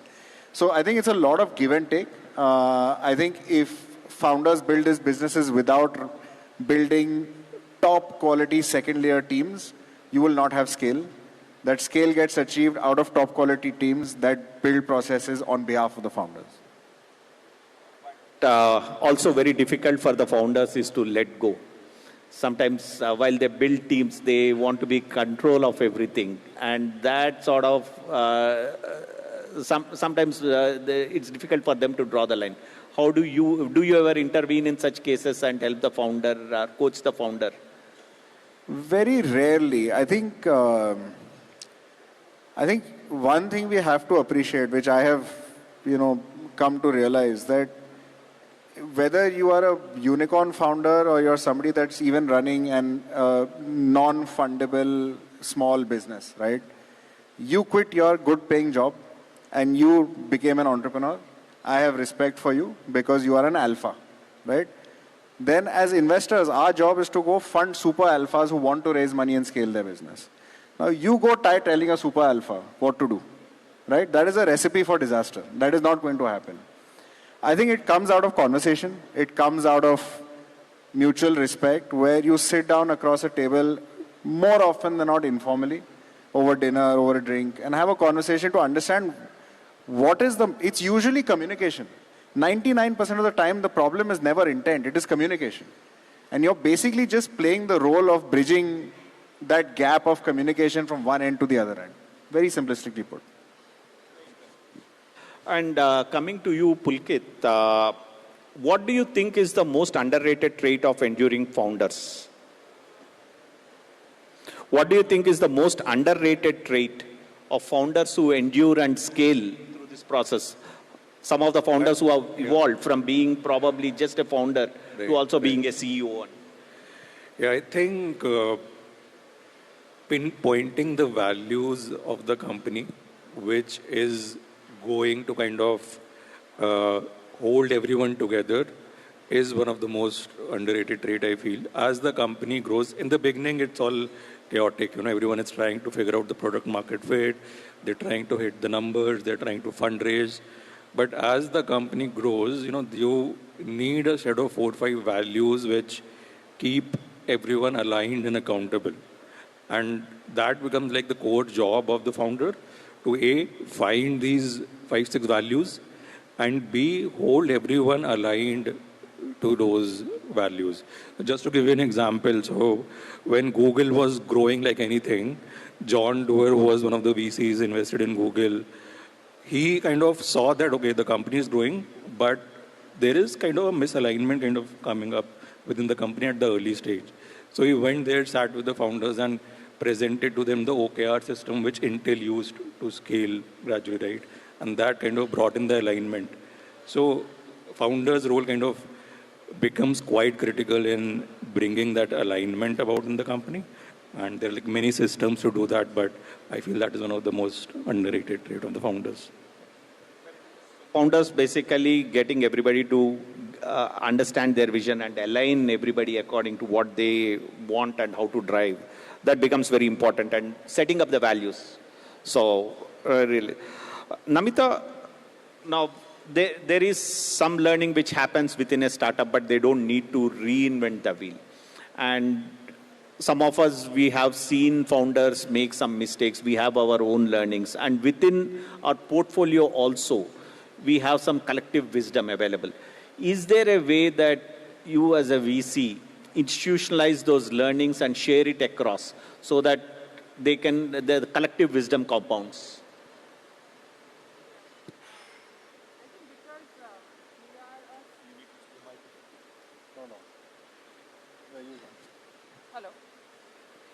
Hello.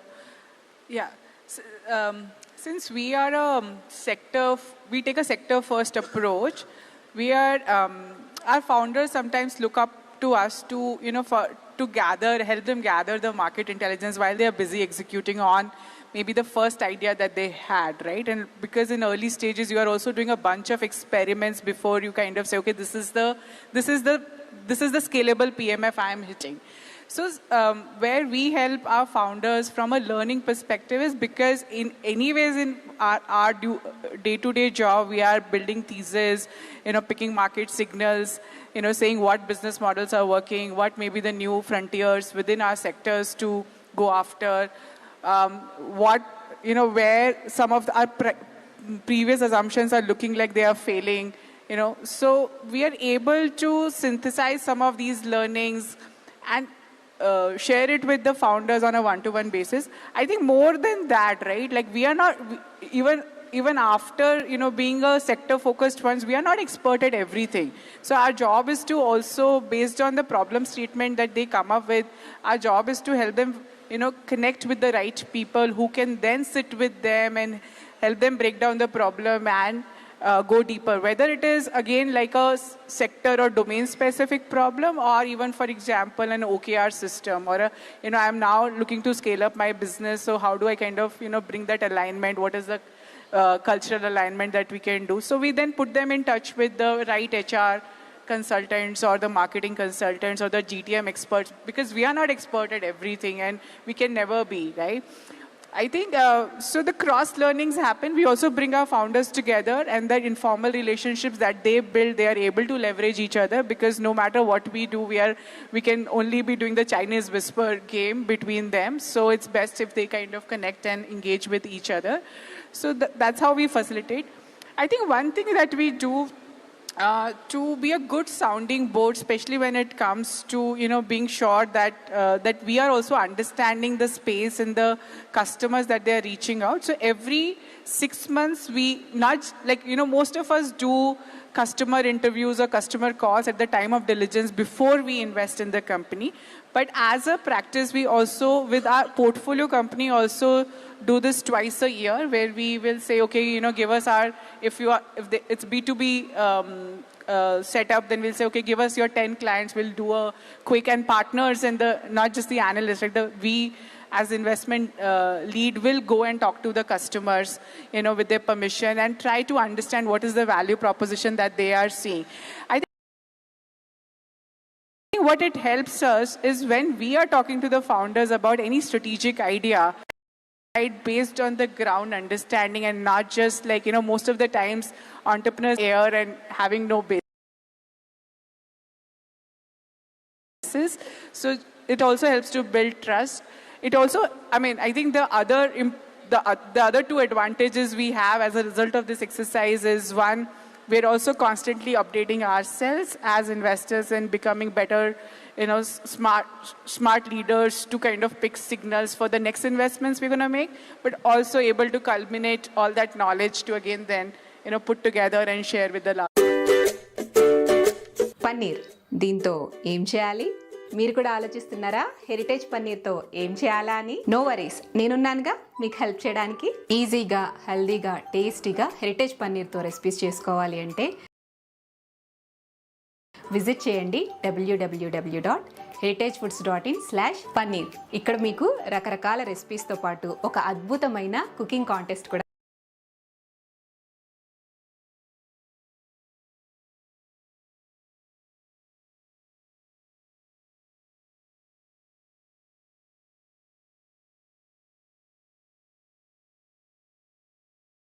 ఉంది. ఈ పోటీలో 10 grams gold coin and stylish kitchen appliances తో పాటు ఒక ప్రత్యేక cooking session లో నాతో participate చేయొచ్చు. మీ సిగ్నేచర్ పన్నీర్ డిష్ ని హెరిటేజ్ పన్నీర్ తో తయారు చేసి www.heritagefoods.in/paneer వెబ్సైట్ లో అప్లోడ్ చేయండి, లేదా ఇక్కడ కనిపించే QR కోడ్ ని స్కాన్ చేయండి. మరి ఇంకెందుకు ఆలస్యం, త్వరగా కిచెన్ లోకి వెళ్ళి మీ ఇమాజినేషన్ కి తాలింపు వేయండి. హెరిటేజ్ పన్నీర్ తో డిష్ చేయండి. ఆ రెసిపీ మీ డైలీ మీల్ యొక్క ఫీల్ ని మరింత పెంచుతుంది.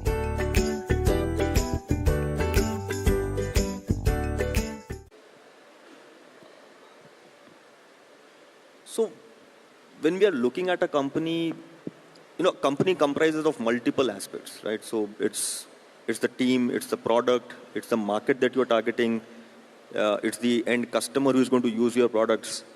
So any one of these can become an obstacle in the growth of the company, right? Leaving all those things aside, and when you are scaling up a business, you have to make peace with the fact that you will end up creating an organization of people who may be smarter than you. So a promoter has to understand and appreciate the fact that, okay, I will need to hire people who are smarter than me, who will be responsible for a particular role in the company, and they will be the masters in that particular, area of business. As a promoter, I may not be the master of distribution, I may not be the master of product, but I need to have an oversight on all the aspects of the business. So the ability to deal with that okay, these people report into me, but they are smarter than me, and I need to listen to them when it comes to their domain expertise. So I think this is something that most of the entrepreneurs understand, but they don't realize and appreciate that, okay, creating an organization of these kind of people is the requirement to scale up the business. So that at times may become a factor which leads to, stalling down of the business or... So again, it goes back to the team. Hiring the right team and your ability to overcome your own insecurities and get the right somebody better than you to help the company grow is what you are saying is helping. No, great. I think great inputs. But yeah, in this entire journey, Pulkit, one of the questions is like there are few good companies which are being chased by all the VCs, and at least a substantial number of them. How should a founder choose a VC? What are the qualities that the good founders have the choice? So what do you think a founder should look at before partnering with a VC and taking their money? So this relationship is a very long-term relationship. You kind of work with the investor quite actively. There are like weekly meetings, there are obviously the board meetings, quarterly catch-ups, and there are a lot of issues which you will face, for which you might have to need a sounding board, right? So choose an investor with whom you feel that comfort of reaching out for any issue, be it a strategic problem, be it a fundraising problem, or a hiring problem. So judge based on the comfort which you feel with the investor. Obviously, sectoral alignment also helps. If you're a deep tech company and you want to kind of align with a deep tech VC, but the comfort which you feel with that investor, I feel should be rated the highest. And so that is what I would suggest.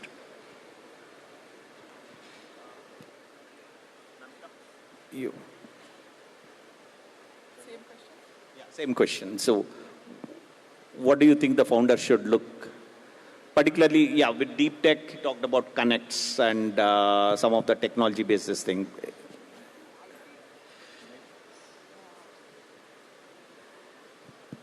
I think good founders are able to do a lot of things themselves, right? Only one thing I'll say is entrepreneurship can be a very lonely journey. Especially if you are a single founder, but even when you are a set of co-founders, especially in the early stage, until you kind of reach that place where you've already kind of gotten your flywheel and you're kind of rolling, you almost need like people call it a 3 a.m. friend or something, right? You can go and have the authentic conversations with, where you can let down your guard and say, okay, this is not working, what can I do? So I think that support system, if you can find in a VC, in your investor, I think that is the best combination. And I think that comes from your ability to mutually understand each other, mutually appreciate where you're coming from. And if the entrepreneur is taking too long for the investor to even understand the business model and understand their value system, then maybe it's not a good combination. So some of those signals one can pick in the beginning to say, am I spending too much time to even just help them understand and appreciate what am I building, what my vision is. So some of those signals you can pick up in the beginning, or like the conversation, do you feel like you are respecting each other, right? So those signals can help you to find whether this is a good fit or not, because ultimately, the best investor and entrepreneur combination is if you can call them at 3 a.m. and have the most authentic conversation and, go through both the highs and the lows together. So along with the money, you're also getting a 3 a.m. friend that you need to check out if this guy is going to be, or this guy or this lady is going to be your 3 a.m. friend. So Mayank, on the same lines, can you talk about one or two examples quickly where you had to intervene as VC, or your team had to intervene, where the company is struck and you help that company move forward?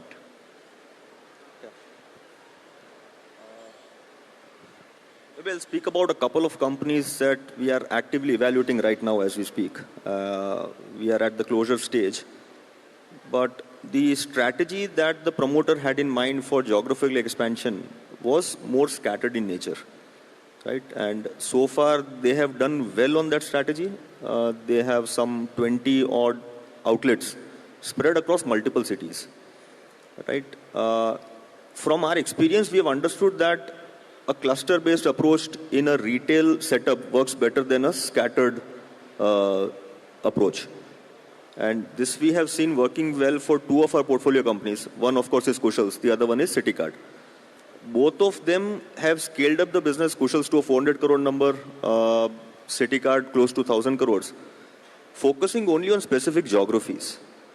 Right? So Kushals, 85% of the business continues to be from South Indian states.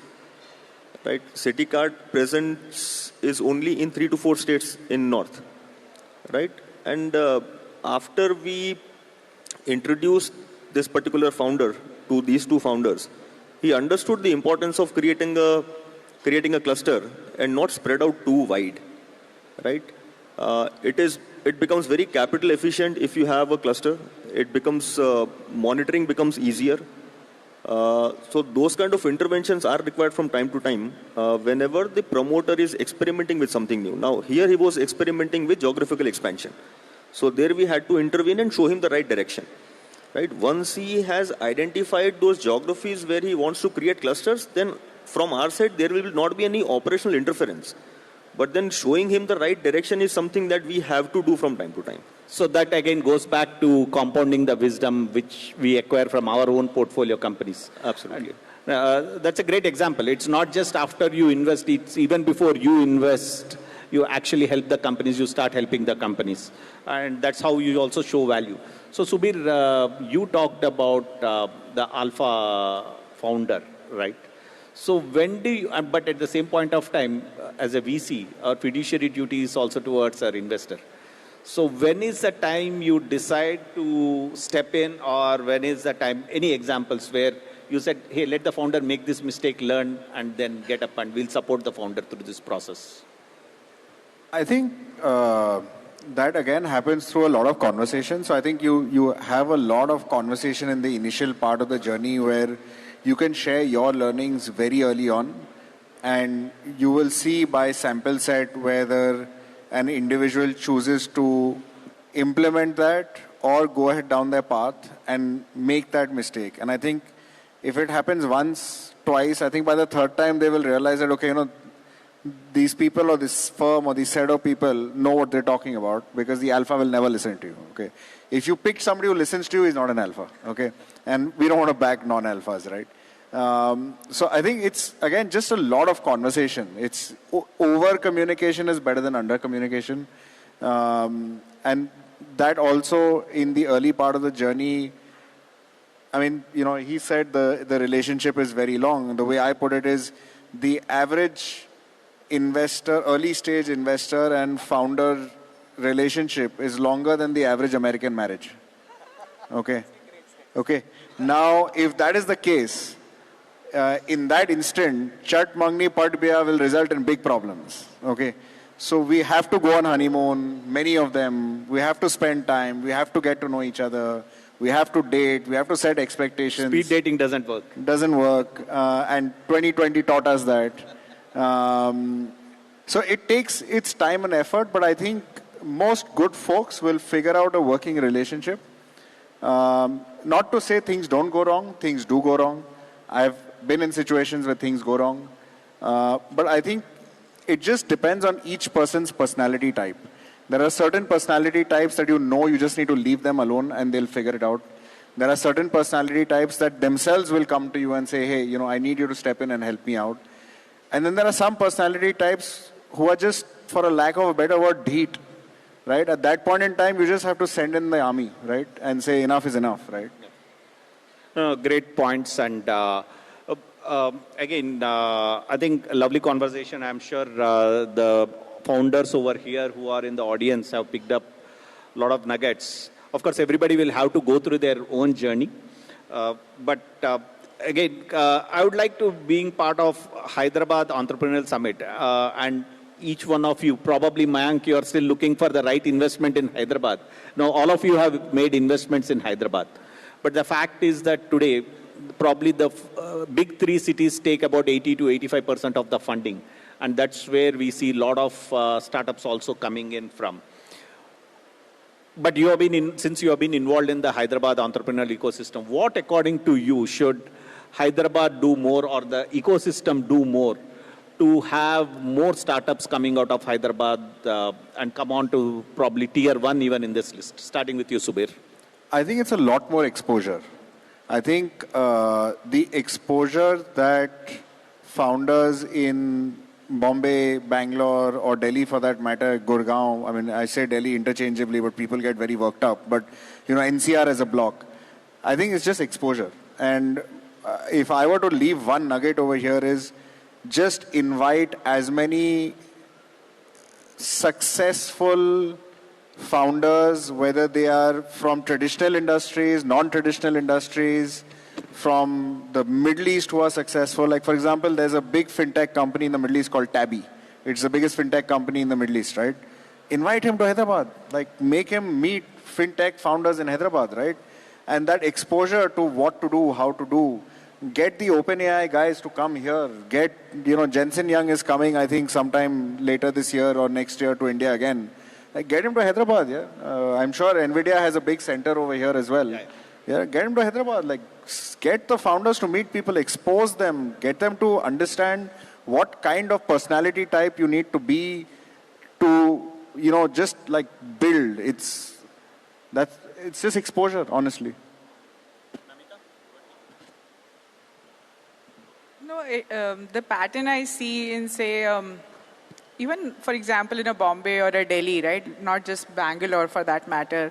I think there is a little bit of a critical mass. If that gets created, then, that has a positive spiral energy, which enables for that ecosystem to get created. One, of course, it's about the founders and the co-founders, etc. But it's also about the talent, right? What the people who will join these companies, what are they talking about? What are they excited about, right? So I feel like, I don't know the answer, to be honest, right? Like, what could be done? But, whether it is like maybe, whether it was like an IIT Delhi or an IIT Bombay and a Powai Labs, could there be some equivalent of that being created and the alums are supporting the student entrepreneurs, some kind of ecosystem generation? Or it could be biotech and deep tech, because that's big here, or enterprise software, right? Could we create, the Chennai has the ecosystem around enterprise software. So I think we have to pick certain themes and create some, smaller ecosystems, and not just, this is great, right? Like, everyone is under the same room. boom, but like how do we create maybe the smaller ecosystems around certain themes, whether it is college ecosystem, whether it is deep tech ecosystem, whether it is an enterprise ecosystem, because that can go a long way, because people will not feel alone, right? People will see and, be able to connect on things that they are thinking about right now. So maybe some of that will help. Again, some initial thoughts. Things in progress, some of them like T-Hub and all of them have done a great job. But yeah, we still have miles to go. Pulkit? So we have like one investment like already done in Hyderabad in the cybersecurity space called as Deep Algorithms. We're kind of doing 2 more investments in very, deep tech, IP heavy, hardware heavy domains. So, and deep tech is a very global space. There is a lot of learning to be had from US market, China, Europe. So if Hyderabad can build that bridge with these tech hubs globally, and might be as well leapfrog what Bangalore and Delhi and Bombay might be busy doing internally, they might just leapfrog and kind of build some bridges globally. So that is one angle which can be explored by Hyderabad. And based on the kind of deep tech startups we are seeing, there is like a lot of potential in that. When can we expect the first investment from India SME in Hyderabad? So from growth stage companies perspective, there are quite a few interesting companies in Hyderabad, and we are in active discussions with a few of them. But if I have to speak specifically about the startup culture in Hyderabad, I think the established companies have to create a culture of entrepreneurship within their organizations. Take HCL, for example. HCL has produced more entrepreneurs than any other IT company in the country, right? So those kind of things need to be done by Hyderabad-based companies also. Hyderabad is known for pharma APIs, right? So if nothing else, at least some startups from those sectors is something that we should expect.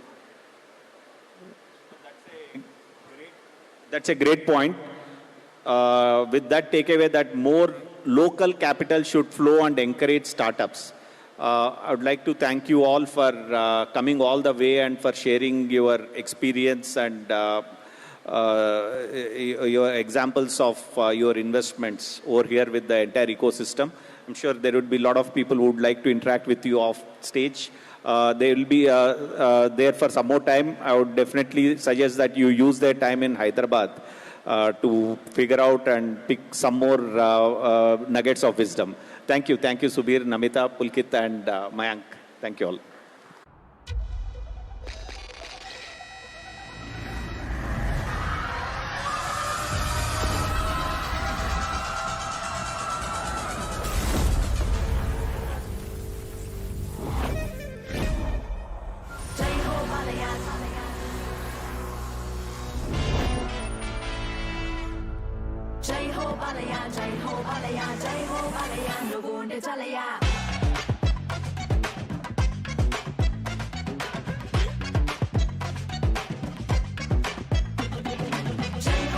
దూరాలని దూరం చేయి, అనుకోని బంధాలని welcome చేయి. జిందగీలో ఏదైనా Dil open చేయి, life welcome చేయి. Mansion house, package drinking water.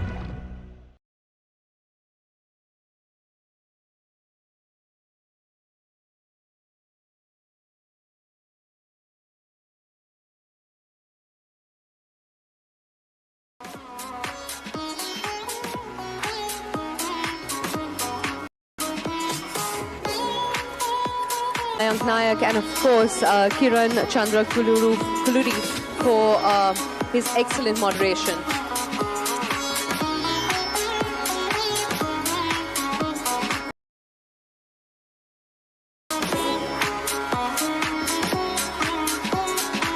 Hands together.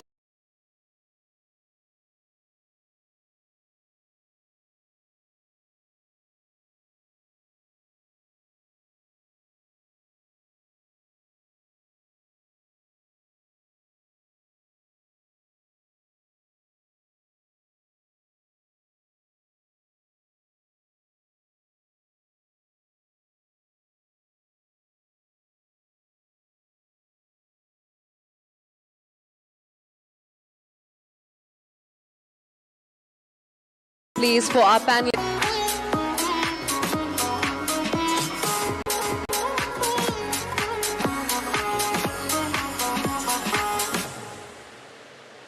For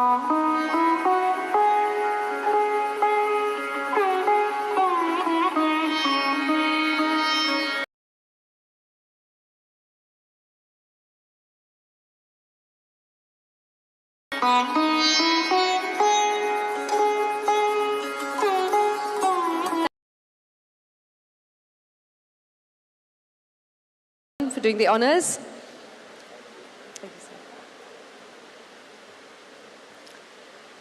So, ladies and gentlemen, as we move into our next segment,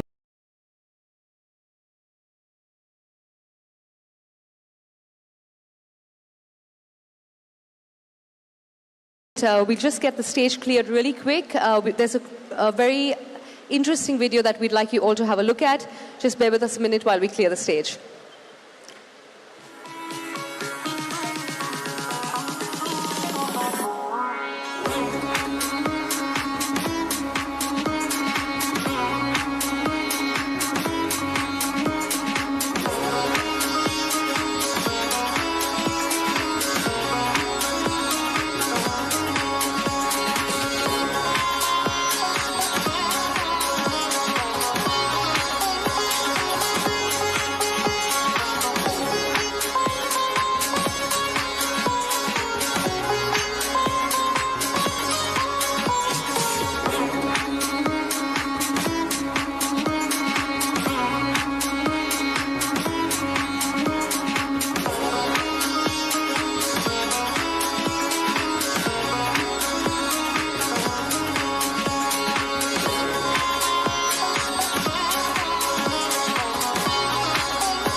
Ladies and gentlemen, thank you for your patience. So as we move on, before we move any further to any of our further sessions, we'd like you to take a quick look at a video on what exactly goes down at the Thai Global Summit. Please take a look.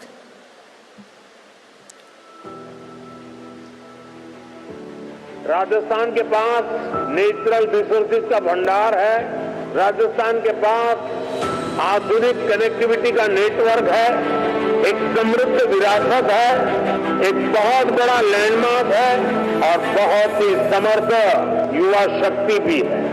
Rajasthan का ये सामर्थ्य राज्य को investment के लिए बहुत ही attractive destination बनाता है।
Well, ladies and gentlemen, that was just a small glimpse into what happens at the Thai Global Summit. To enlighten us further, please join me in welcoming back on stage Dr. Murli Bukapatnam, Chair, Thai Global. A round of applause, please, for Dr. Murli. Come on, ladies and gentlemen, put your hands together and let's give Sir a warm welcome.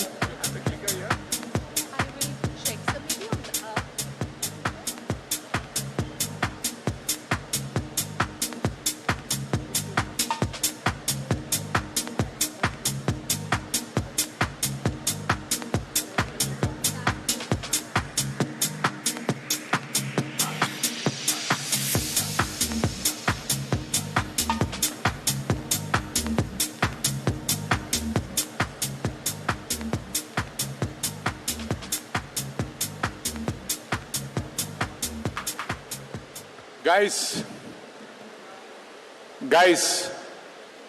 the folks at the back, if you had your coffee, samosas, bread, whatever been served, can you just move a little forward?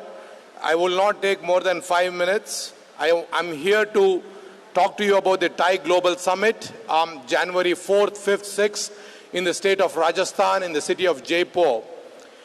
How many of you are enjoying this evening here? Guys, can I get a big roar if you're enjoying? I need a much louder noise. Your decibels have to be larger than my decibel. How many of you are enjoying this evening here? Once again. Okay, now imagine 10x that decibels. And that is going to happen in Jaipur. And that is going to happen in January 4th, 5th, 6th, where you will have guaranteed 15,000 entrepreneurs across the globe, more than 800 charter members coming.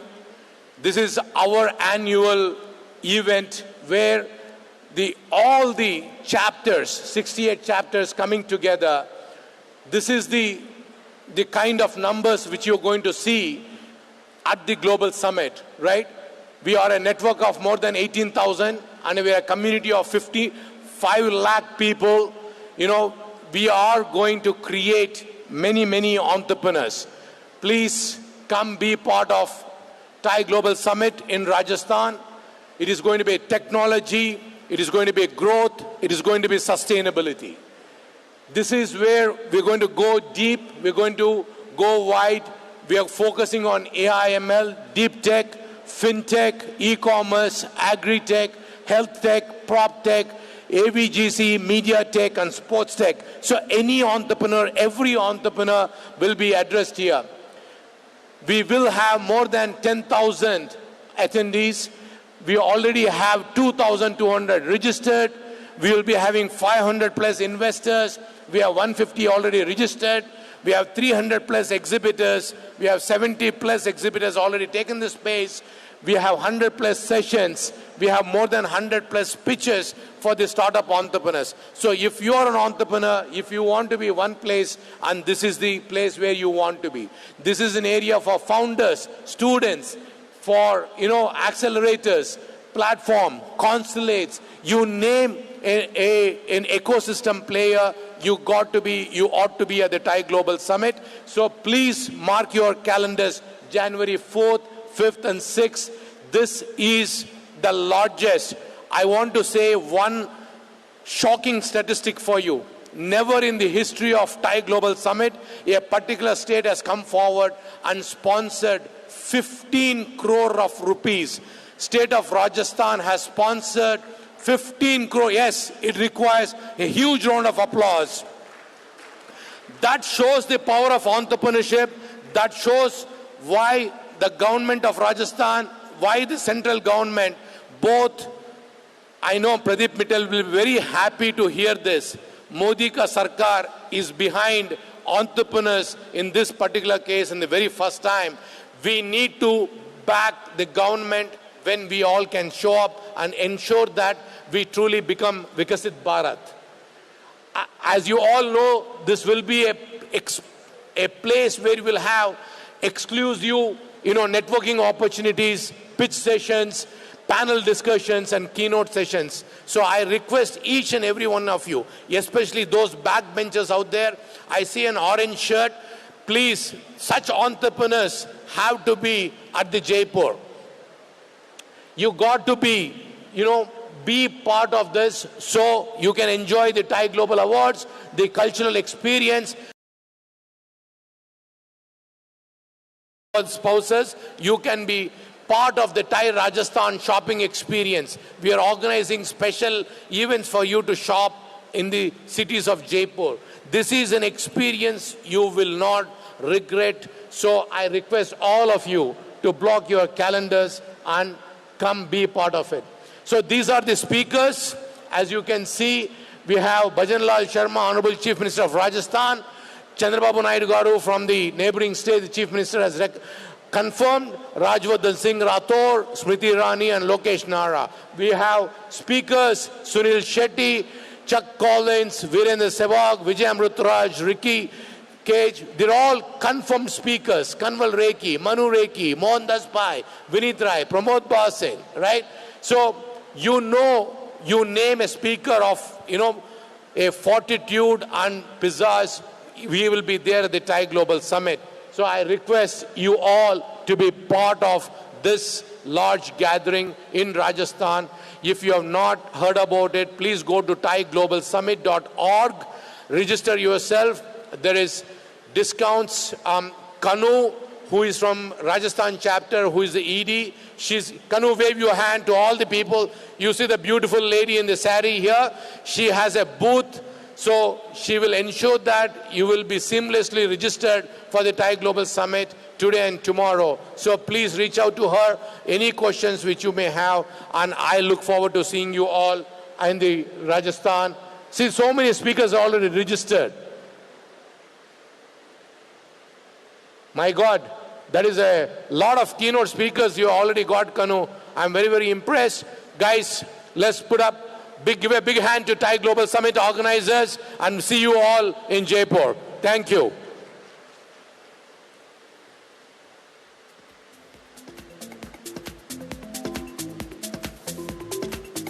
Thank you, Dr. Murli. Thank you so much. So moving on, ladies and gentlemen, it's time for us to now recognize the best promising 50 startups from Telangana. To enlighten us further on this and shed more light, please join me as I welcome to the stage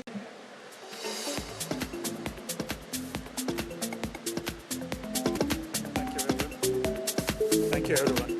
Can you hear me okay? People on the back side, may I have your attention, please?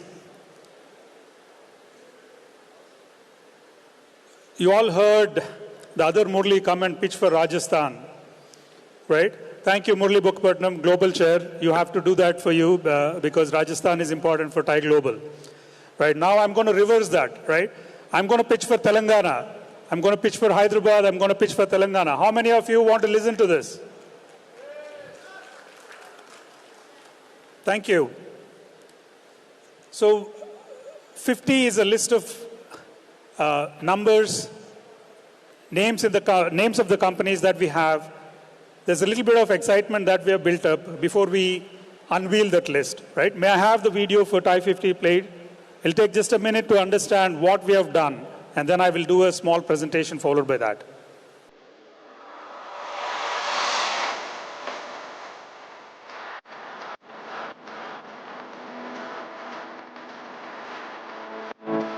Can I have the Thai 50 video, please?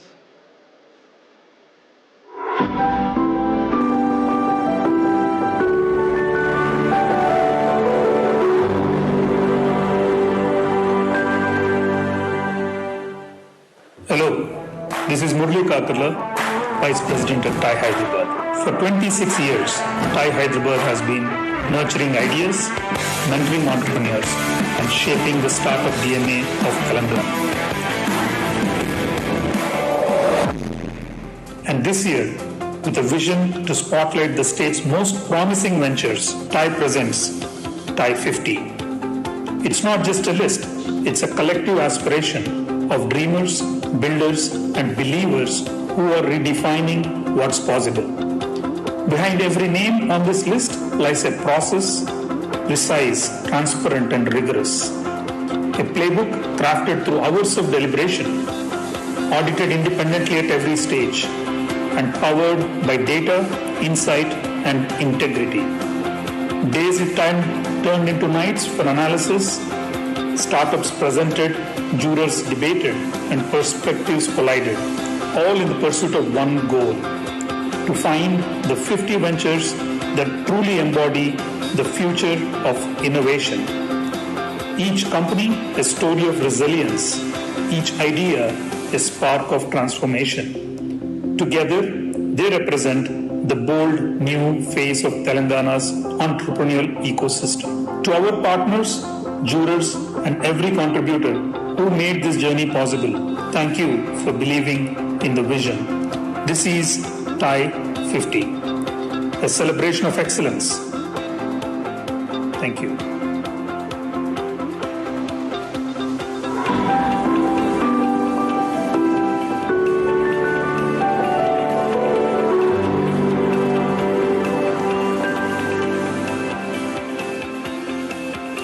Thank you for the video. Can I have the presentation loaded up while I speak, please? So this is the journey of TIE 50. A little bit of images, a little bit of videos captured behind the scenes of the effort that we have put in to get the most promising 50 startups, 50 companies that Telangana has. Here we are to showcase them. I'll just take you through a journey of what we have gone through in the last few months. The next slide, please. The next slide, please. So I don't have to tell you how much the kind of resources that we have in Telangana, right? We have one of the most progressive governments. We have one of the most innovation ecosystems around. We have a large number of talent which is scalable, right? Who agrees with me? Do we have scalable talent? Do we have large innovation ecosystem? Do we have progressive government policies? All of them.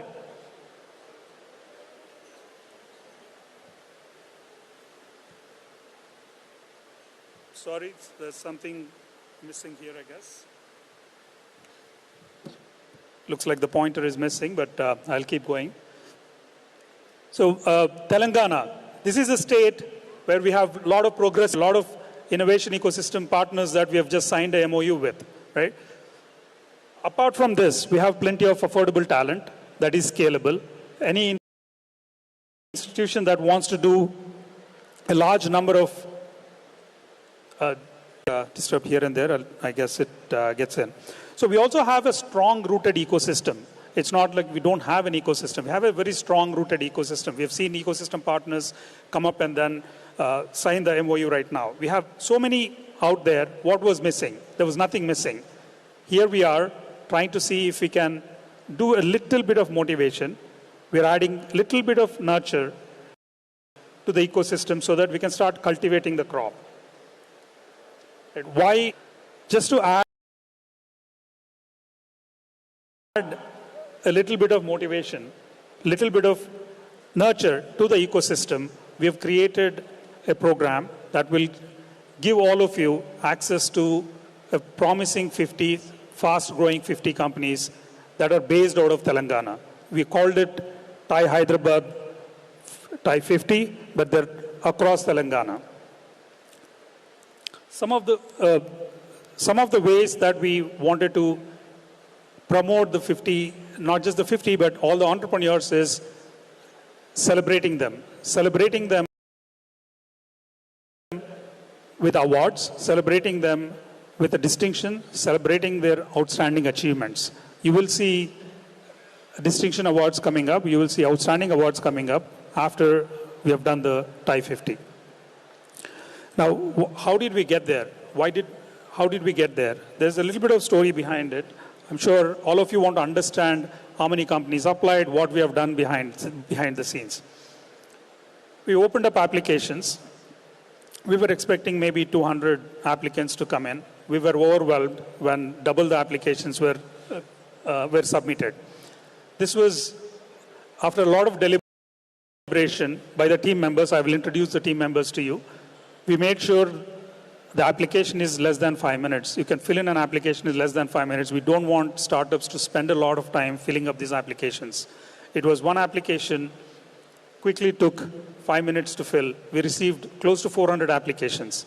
Took a long time, a lot of data analysis, a lot of nights that the team spent, committee spent, trying to narrow them down so that we can present to the juries. We have multiple jurors, about 40 of them from the entire ecosystem that we tapped, that sat together, analyzed close to 200 of these, all of them physically. Many of them came physically to present to the jury, and then all the jury members had to sit down, go through the process of jury, recalibrate their scales, and then pick the final 50 selected list. We will get to the 50 selected list. I just want to reassure, while this process was going on, there was something else that we did behind the scene. The entire process of applications, we had a playbook much before we even started applications accepting. This is the first time we have done a playbook model execution so that it is repeatable. As soon as we had that, we also signed up with an audit partner. I'll be introducing our audit partners. Every stage of this, the collection of applications, the number of applications received, the time, they ensured the entire fairness is given to every single applicant to ensure we don't bias anywhere. 40 of the jurors came from the entire ecosystem. Thank you, all the jurors. Audit done, we have done at every stage. After the audit is done, a bunch of companies were selected, and each one of them were background verified. We have had a background verification partner, as mini due diligence, if you will. We have the due diligence partner also here. We will introduce them to you soon. As soon as the due diligence is done, we huddled back and then announced the list. We have the list that we will be closing soon. Why did we take so much of pain? And we would have published the results without the due diligence. But we wanted to make sure all our partners in our ecosystem believes on the data. So if we take one of these applicants to an investor, we have already done a small due diligence, a small background check before we publish our list. If we take this list to any mentor, rest is assured, we have done a lot of groundwork before this list is published to accelerate what we have done in the last few months. We have ensured all our partners are also made aware of the process that has gone behind. Now, once we have this list of 50 of them, what do we do with these 50 of them? Right? Hyderabad is not going to leave by publishing 50. This becomes a journey to start with. So far, we only have a list of 50 companies. What do we do with the 50, right? That's a big question that all of us have. So part of the playbook, we have ensured that all these 50 members get very focused interventions. Why do focused interventions? Many of them may be right at that orbit that may need a focused intervention. We will plan for a focused intervention. If they need a global connect, we will get to a global connect. If they need a global mentorship, we will get them a global mentorship. If they need a little bit of funding access, we will get them a priority funding access. If they need a policy support, we will get them a policy support. So the next step is all about how do we encourage them, how do we enable them, how will the ecosystem completely falls behind to get this 50. Not just the 50. Our objective is not just the 50. We have the next 350 applications after the 50. Right? Each one of them is important. It's not that they're unimportant, only the 50 are important. We will work with our partners to ensure we will prepare a next best set of 50 companies for the next year. So our journey just begun on what we can do for the TIE 50. These are the partners. Thank you so much. We have a program sponsor for Qualcomm, our legal advisors who have done the due diligence from Tempest Law, the entire audit, process, publishing, completely supported by Grant Thornton, Bharat. The partners who have created the entire playbook, Founders First, Rava AI, thank you so much. I will call you all of them over. Please be ready to come onto the stage, partners, after a few minutes. And this is finally the list of 50 companies that we have.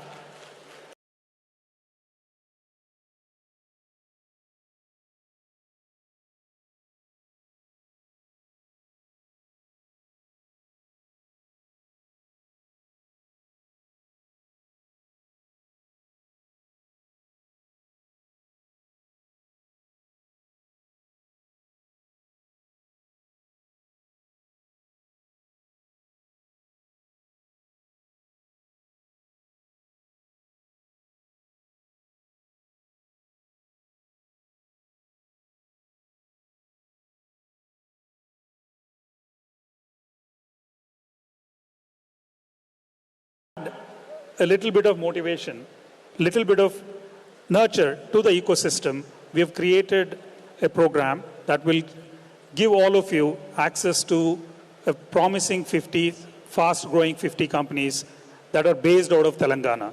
We called it TI Hyderabad, TI 50, but they're across Telangana. Some of the ways that we wanted to promote the 50, not just the 50, but all the entrepreneurs, is celebrating them with awards, celebrating them with a distinction, celebrating their outstanding achievements. You will see distinction awards coming up. You will see outstanding awards coming up after we have done the TI 50. Now, how did we get there? How did we get there? There's a little bit of story behind it. I'm sure all of you want to understand how many companies applied, what we have done behind the scenes. We opened up applications. We were expecting maybe 200 applicants to come in. We were overwhelmed when double the applications were submitted. This was after a lot of deliberation by the team members. I will introduce the team members to you. We made sure the application is less than 5 minutes. You can fill in an application in less than 5 minutes. We don't want startups to spend a lot of time filling up these applications.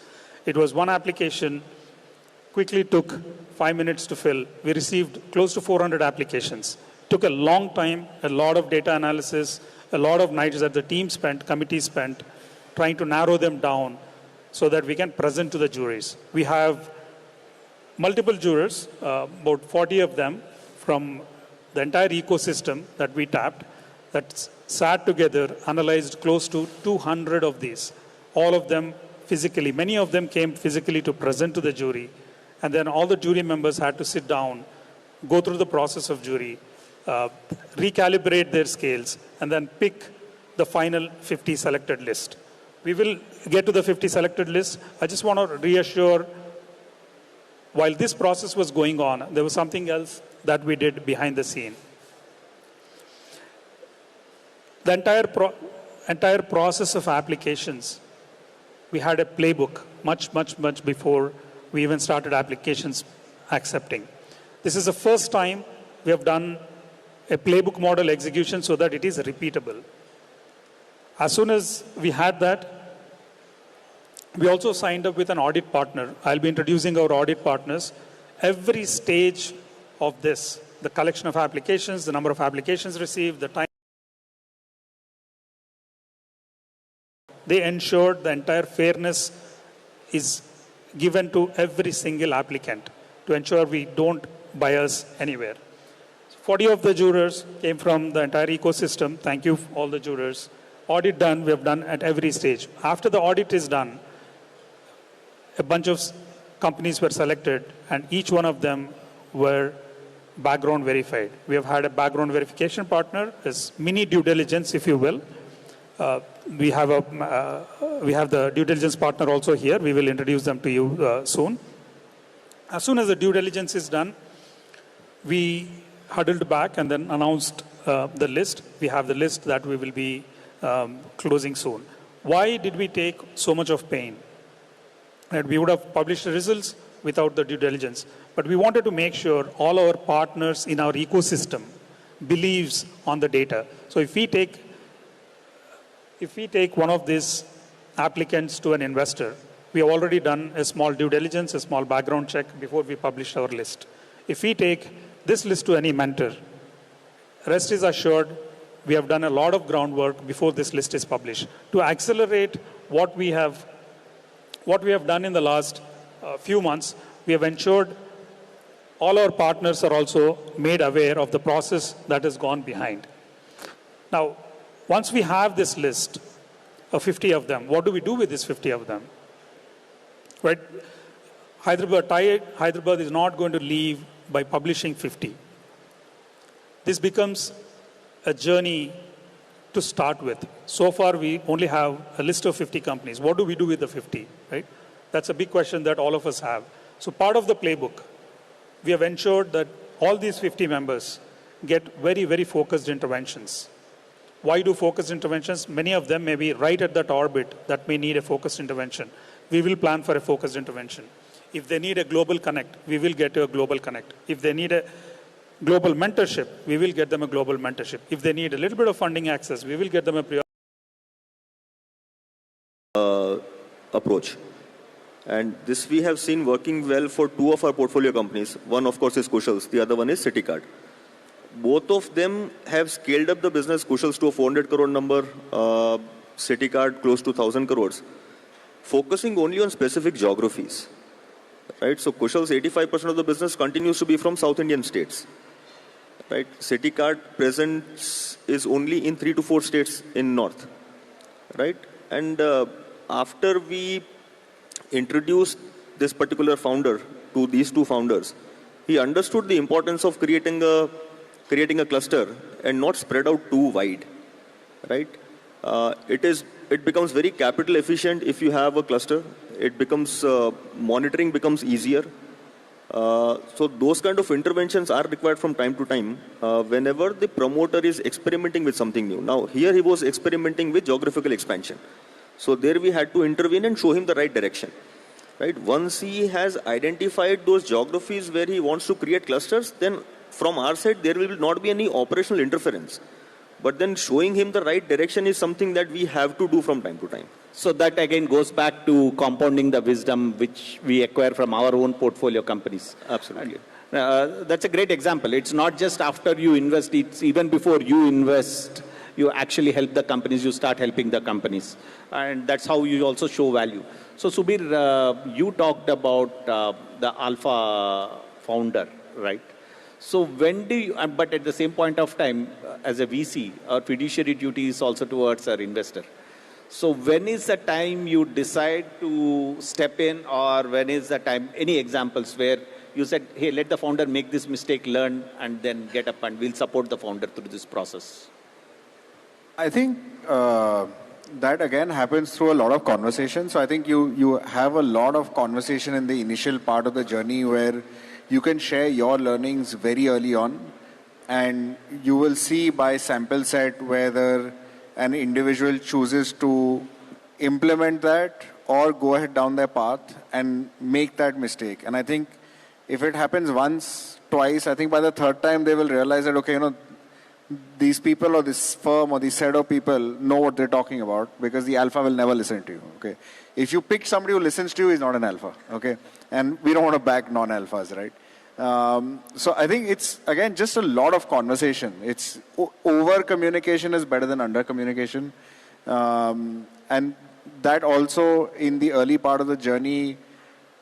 I mean, he said the relationship is very long. The way I put it is the average investor, early stage investor and founder relationship is longer than the average American marriage.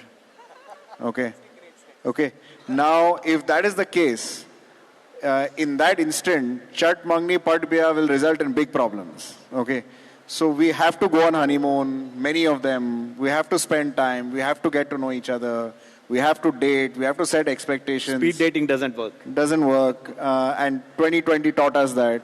So it takes its time and effort, but I think most good folks will figure out a working relationship. Not to say things don't go wrong, things do go wrong. I've been in situations where things go wrong. But I think it just depends on each person's personality type. There are certain personality types that you just need to leave them alone and they'll figure it out. There are certain personality types that themselves will come to you and say, hey, I need you to step in and help me out. And then there are some personality types who are just, for a lack of a better word, dheet, right? At that point in time, you just have to send in the army, right? And say enough is enough, right? Great points. And again, I think a lovely conversation. I'm sure the founders over here who are in the audience have picked up a lot of nuggets. Of course, everybody will have to go through their own journey. Again, I would like to, being part of Hyderabad Entrepreneurial Summit, and each one of you, probably Mayank, you are still looking for the right investment in Hyderabad. Now, all of you have made investments in Hyderabad. But the fact is that today, probably the big three cities take about 80 to 85% of the funding. And that's where we see a lot of startups also coming in from. But since you have been involved in the Hyderabad entrepreneurial ecosystem, what according to you should Hyderabad do more or the ecosystem do more to have more startups coming out of Hyderabad and come on to probably tier 1 even in this list? Starting with you, Subir. I think it's a lot more exposure. I think the exposure that founders in Bombay, Bangalore, or Delhi for that matter, Gurgaon, I mean, I say Delhi interchangeably, but people get very worked up. But, NCR as a block, I think it's just exposure. And if I were to leave one nugget over here is just invite as many successful founders, whether they are from traditional industries, non-traditional industries, from the Middle East who are successful. Like, for example, there's a big fintech company in the Middle East called Tabby. It's the biggest fintech company in the Middle East, right? Invite him to Hyderabad. Like, make him meet fintech founders in Hyderabad, right? And that exposure to what to do, how to do. Get the OpenAI guys to come here. Jensen Young is coming, I think, sometime later this year or next year to India again. Like, get him to Hyderabad, yeah? I'm sure NVIDIA has a big center over here as well. Yeah, get him to Hyderabad. Like, get the founders to meet people, expose them, get them to understand what kind of personality type you need to be to, just like build. It's just exposure, honestly. No, the pattern I see in, say, even, for example, in a Bombay or a Delhi, right? Not just Bangalore for that matter. I think there is a little bit of a critical mass. If that gets created, then, that has a positive spiral energy, which enables for that ecosystem to get created. One, of course, it's about the founders and the co-founders, etc. But it's also about the talent, right? What the people who will join these companies, what are they talking about? What are they excited about, right? So I feel like, I don't know the answer, to be honest, right? Like, what could be done, but whether it is like maybe, whether it was like an IIT Delhi or an IIT Bombay and a Powai Labs, could there be some equivalent of that being created and the alums are supporting the student entrepreneurs, some kind of ecosystem generation, or it could be biotech and deep tech because that's big here, or enterprise software, right? Could we create the Chennai has the ecosystem around enterprise software. So I think we have to pick certain themes and create some, smaller ecosystems and not just, this is great, right? Like everyone is under the same room, but how do we create maybe the smaller ecosystems around certain themes, whether it is college ecosystem, whether it is deep tech ecosystem, whether it is an enterprise ecosystem, because that can go a long way because people will not feel alone, right? People will see and, be able to connect on things that they are thinking about right now. So maybe some of that will help. Again, some initial thoughts. Things in progress, some of them like T-Hub and all of them have done a great job. But yeah, we still have miles to go. Pulkit? So we have one investment already done in Hyderabad in the cybersecurity space called as Deep Algorithms. We're going to do 2 more investments in very deep tech. What we did here is we built a campus only with a standalone tower. So they can have all the amenities, all the F&B areas and all the recreation space, all they want exclusively. And we are also one of the few LEED Platinum certified buildings in Hyderabad. I will not get into further technical details. The building is ready and it will speak for itself. But one thing is we will continue to be a part of Hyderabad real estate landscape with marquee projects. Thank you, Tai, for this opportunity and looking forward to meet fellow entrepreneurs who share the same passion, their relentless pursuit to deliver excellence. Thank you. Looking forward to be a part of Hyderabad growth story.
trust and create legacy.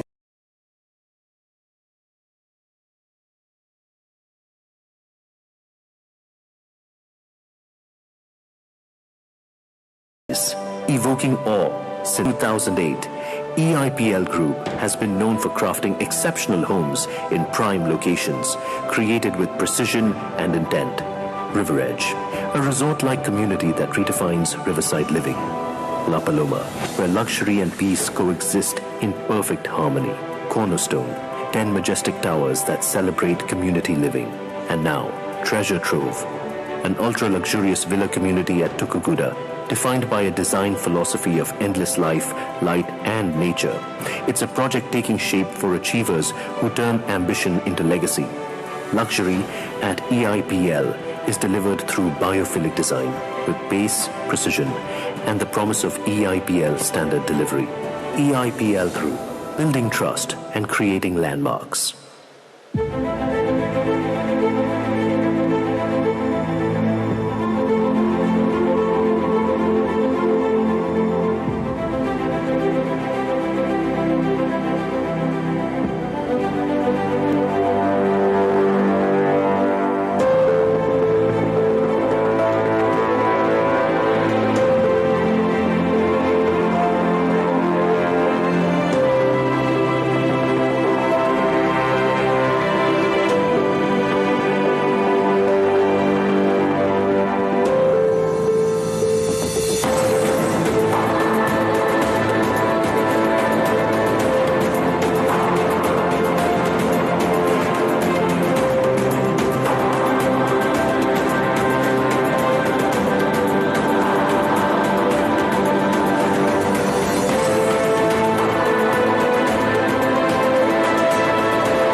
Some visions don't just rise, they lead.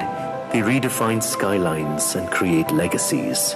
Evoking awe since 2008, EIPL Group has been known for crafting exceptional homes in prime locations, created with precision and intent. River Edge, a resort-like community that redefines riverside living. La Paloma, where luxury and peace coexist in perfect harmony. Cornerstone, 10 majestic towers that celebrate community living. And now, Treasure Trove, an ultra-luxurious villa community at Tukuguda, defined by a design philosophy of endless life, light, and nature. It's a project taking shape for achievers who turn ambition into legacy. Luxury at EIPL is delivered through biophilic design with pace, precision, and the promise of EIPL standard delivery. EIPL Group, building trust and creating landmarks.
Well, ladies and gentlemen, it's now time for us to celebrate entrepreneurial excellence. In our next segment, celebrating entrepreneurs of distinction.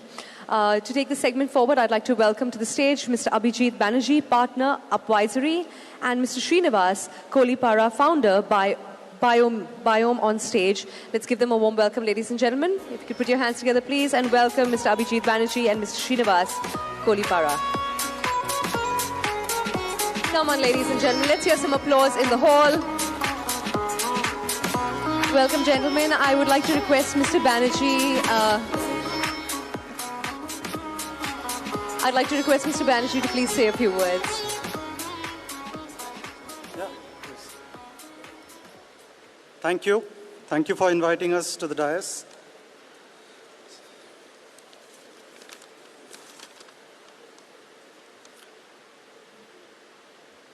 So for the most awaited session, one of the most awaited sessions of the day is about honoring the entrepreneurs of distinction. We have a situation here. Today we were expecting to have the Chief Minister, but there have been some floods in Warangal, so he couldn't be here. So we are waiting for Mr. Jayesh Ranjan, and it also seems that he is stuck in a meeting with the Deputy CM. So we have the honor of being the next two most important people today on the dais. Yeah. So when we conceptualized this category, our intent was clear: to distinguish startups from scaled conglomerates and to shine a spotlight on the first generation of trailblazers. We desired that this recognition should carry the distinct flavor of Telangana's entrepreneurial spirit. And what is that spirit? We have seen that there is a trend that Telangana's entrepreneurs value order and durability over sheer velocity. There's a great amount of focus on sustainable scale over burn. We also witnessed that progress has been compounding over years through grit, and the focus was on value over valuation. This category is our humble initiative to celebrate such mature and purpose-driven entrepreneurs, those who are quietly yet powerfully shaping the future of our ecosystem. Hence the title, Entrepreneurs of Distinction. You want to invite Rajesh and everybody onto the stage? Who will you invite? Rajesh Pagadala, Murli Kakarla, and Bukapati. No, you go ahead. Having said that, I would now like to invite Rajesh Pagadala, our President of TIE Hyderabad. I would also like to invite Mr. Murli Kakarla, Secretary TIE Hyderabad, Vice President TIE Hyderabad, and Mr. Murli Bukapatnam, Global Chair.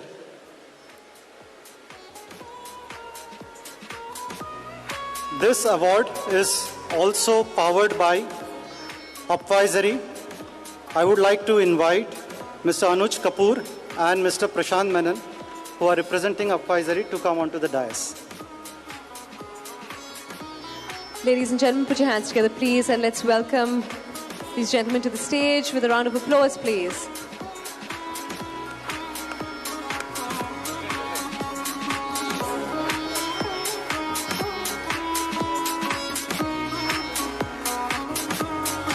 With this, I would like to hand it over to you. Thank you, Mr. Banerjee.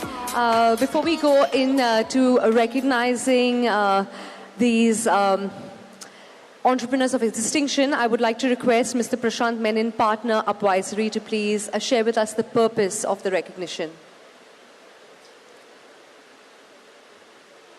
Requesting Mr. Prashant Menon to please say a few words.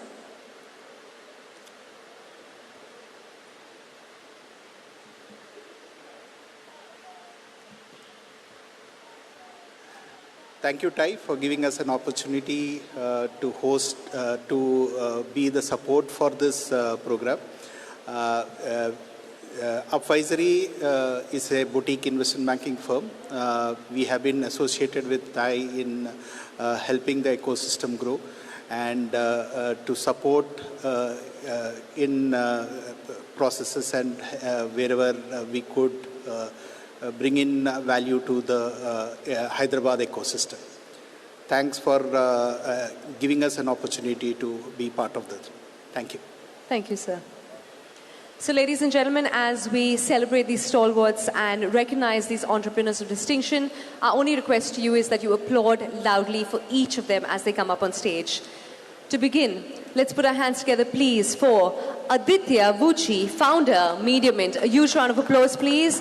Aditya built one of Hyderabad's largest AI-powered revenue operations firms that employs over 2,300 people across India, Europe, and the US. He led Mediamint to a $100 million acquisition in 2021, one of the largest bootstrapped exits from Hyderabad. His spouse and co-founder, Nilima, is also here, and they have been often quoted as a power couple. Let's put our hands together and make some noise, ladies and gentlemen. Let's have a huge round of applause for Aditya Vucci.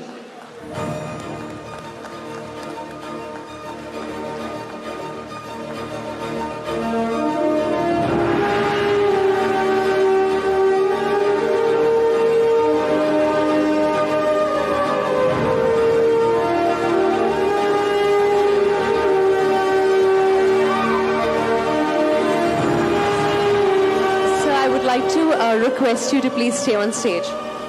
కాదు ఇక్కడ మిత్రులందరికీ ఆదిత్యతో permission తీసుకొని ఈ మాట అంటున్నాను. మీకు కూడా ఒక 1000 కోట్ల ఎగ్జిట్ వస్తే మేము కూడా అదే విధంగా అలా కౌగిలించుకొని ఫోటోలు తీసుకుంటాం అనమాట.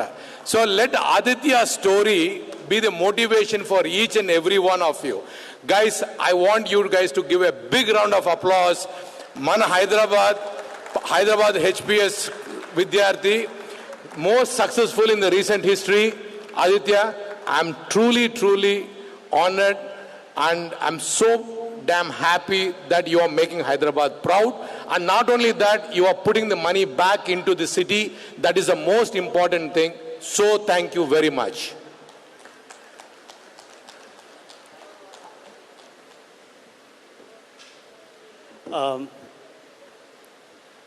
Following up on Murli's, this thing is really hard.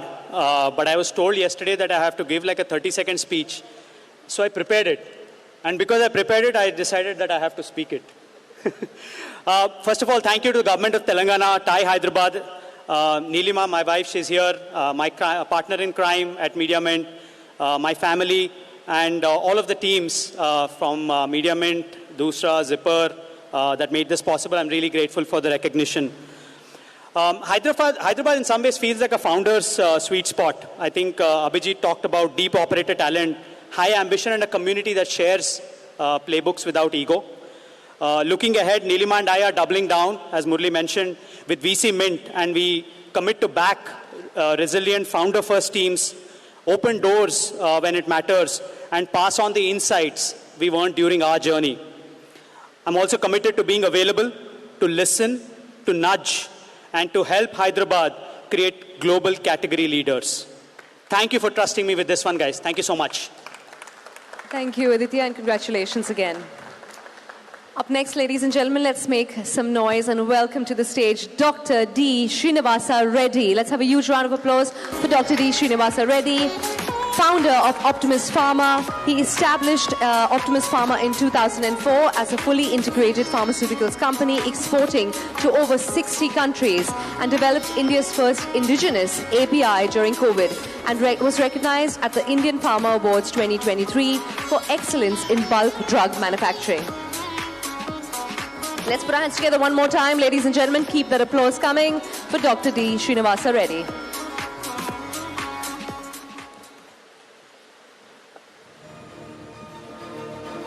Aditya sir, I request you to please stay on stage. Okay.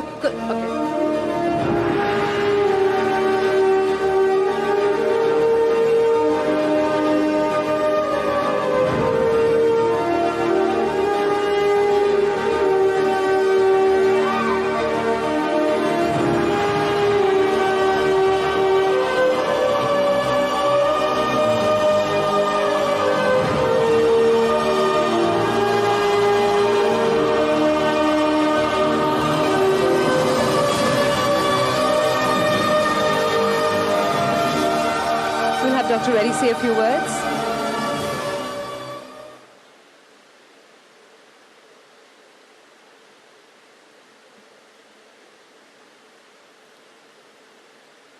Good evening, everyone.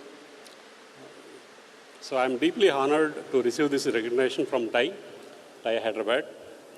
So thanks to the organizers. So my sincere gratitude to the organizers, and over the past 20 years, Hyderabad and Telangana is transformed into the vibrant centers, entrepreneurship and innovation. Our city now stands as a thriving ecosystem with energy, collaboration and groundbreaking ideas. 3 decades ago, when we started a pharmaceutical journey, we hardly find any pharmaceutical companies, any biotech or biologics, even the APIs and intermediates also very limited capacities. Today it's gone almost 20 folds in Hyderabad, and almost you can say that you can find all alternatives, all global companies find the Hyderabad is the best ecosystem and find the good destination for their pharmaceutical requirements. So that is what the Hyderabad has evolved all these years.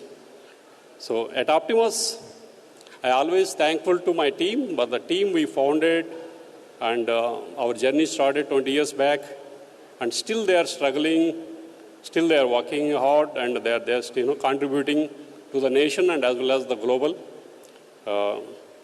to see this successful journey. So looking ahead, I am committed to continuing my contribution to this dynamic ecosystem and driving further growth of our state and the nation. So thank you so much. Thank you once again. Thank you and congratulations, Dr. Reddy. Please do stay on stage, sir. We'd like to get a group photograph at the end. Up next, ladies and gentlemen, let's hear you all make some noise, please, for Dr. Madhukar Reddy, founder and CEO, MedPlus. Let's have a huge round of applause. Dr. Reddy built one of the largest pharmacy retail networks in India with over 3,000 stores across 400 cities. He took MedPlus public on the NSE in 2021 at a valuation of 8,000 crore and is among the few Hyderabad-founded retail brands to list in the past decade. Let's put our hands together and make some noise, ladies and gentlemen. A huge round of applause for Dr. Madhukar Reddy.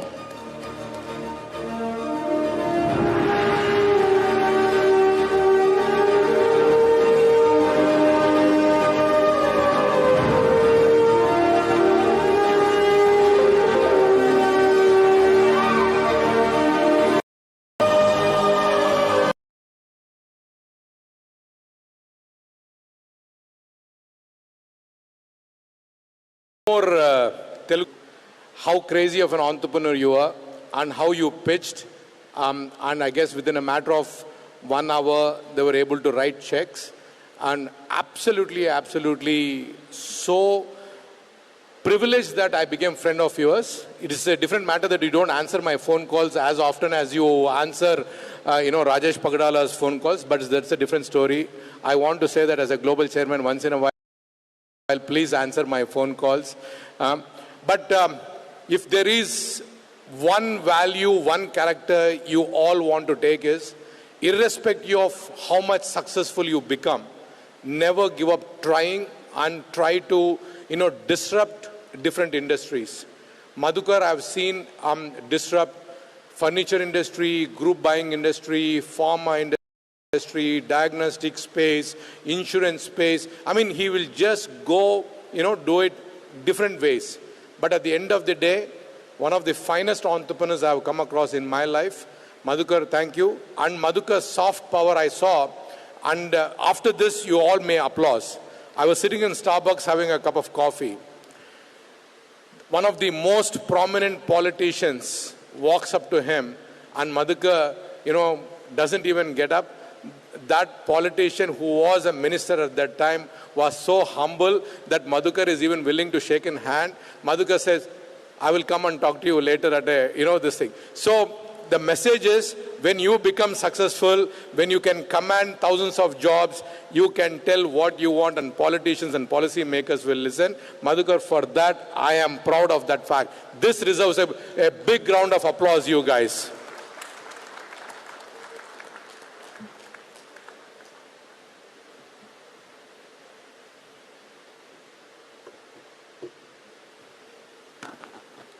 Good evening, everyone.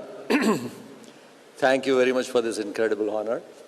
And Murli, I'm happy that there are no politicians around. The last thing I really want to do is to start making enemies out here right now. So just a quick this thing out here.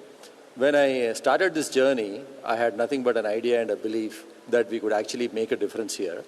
And I'm happy that I actually came back to Hyderabad to start the company, and I was embraced by the investors and the venture capital community here, and also friends and who invested both their time and money generously to the company and helped us actually succeed. As you all know, entrepreneurship is not a single distinct person's journey. It is a team sport, and I am grateful to all the employees of MedPlus, all the employees of all the other investors, entrepreneurs, and people who have actually shared their time and also invested with us to help us actually reach where we are. And it's a entrepreneurship forum. I don't want to go away without giving some advice to people who are aspiring entrepreneurs and all. All I can say is, don't wait for the perfect moment or the perfect plan. Start where you are, use what you have, and trust in your ability to figure things out. I see a lot of my friends who have, spent a lot of time tossing around ideas, and then giving up because, they think too much, analyze too much, and they end up saying that this could go wrong or that could go wrong and all. There are 100 things which could actually go wrong. But the thing is, if there is a value for the end customer, and if you feel that, you have the energy to get on with it, I think, you should not wait for the perfect moment and all. You should just start it and then trust in your ability, as I said, to actually build something of value. That's it. Thank you all once again. Thank you, Dr.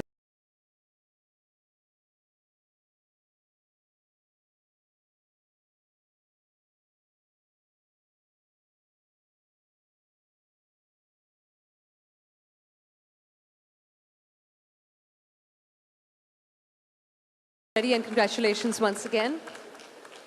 Collected by Vishal.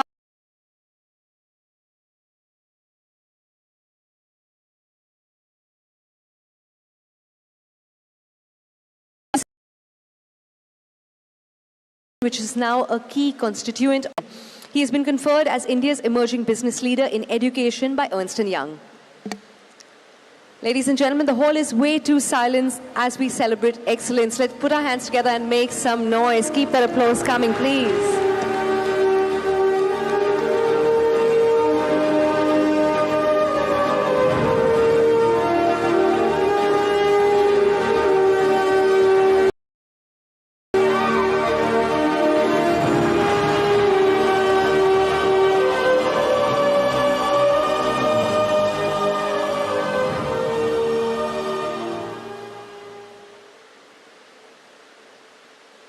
Good evening, everyone. First of all, thank you so much, Ty and the government of Telangana for putting up this amazing show today. I'm collecting this on behalf of my founder, Mr. Praveen Kumar Pula. First of all, sincere apologies on his behalf. He told me that he really wanted to be here, but then because of some real commitments which were there, he was traveling abroad and he couldn't make it. So, sincere apologies on that front. He came to India. He's a UK citizen. You must, maybe few of you would be aware of it.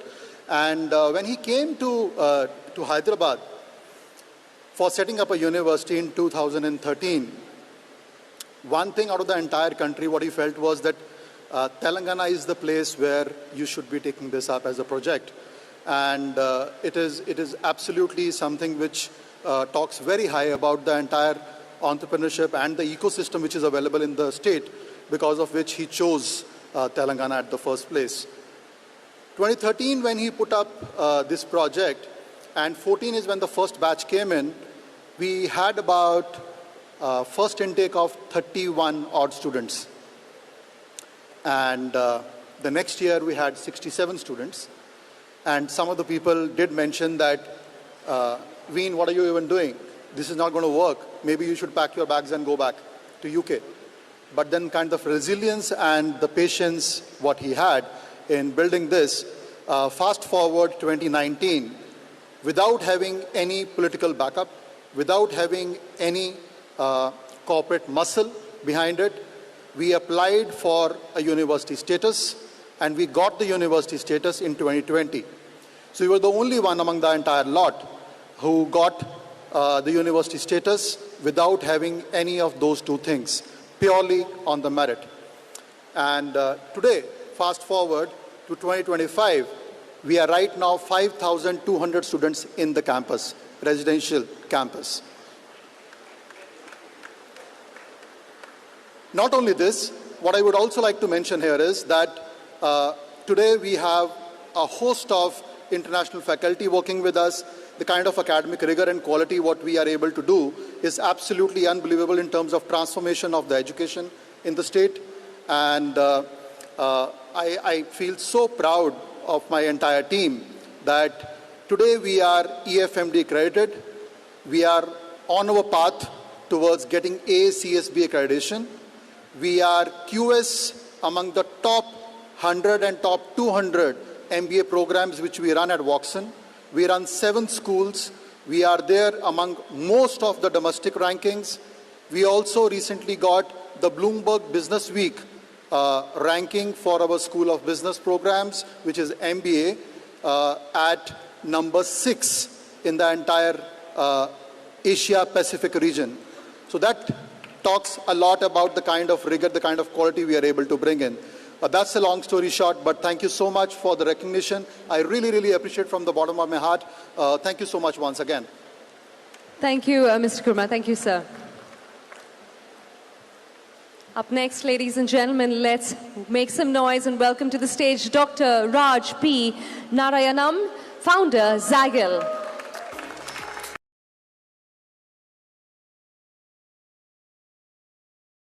Platform serving 4,500 enterprises and 1.7 million users. He took Zaggle public in 2023 with an IPO oversubscribed 13x, currently valued at 6,000 crore. Let's have another round of applause, ladies and gentlemen.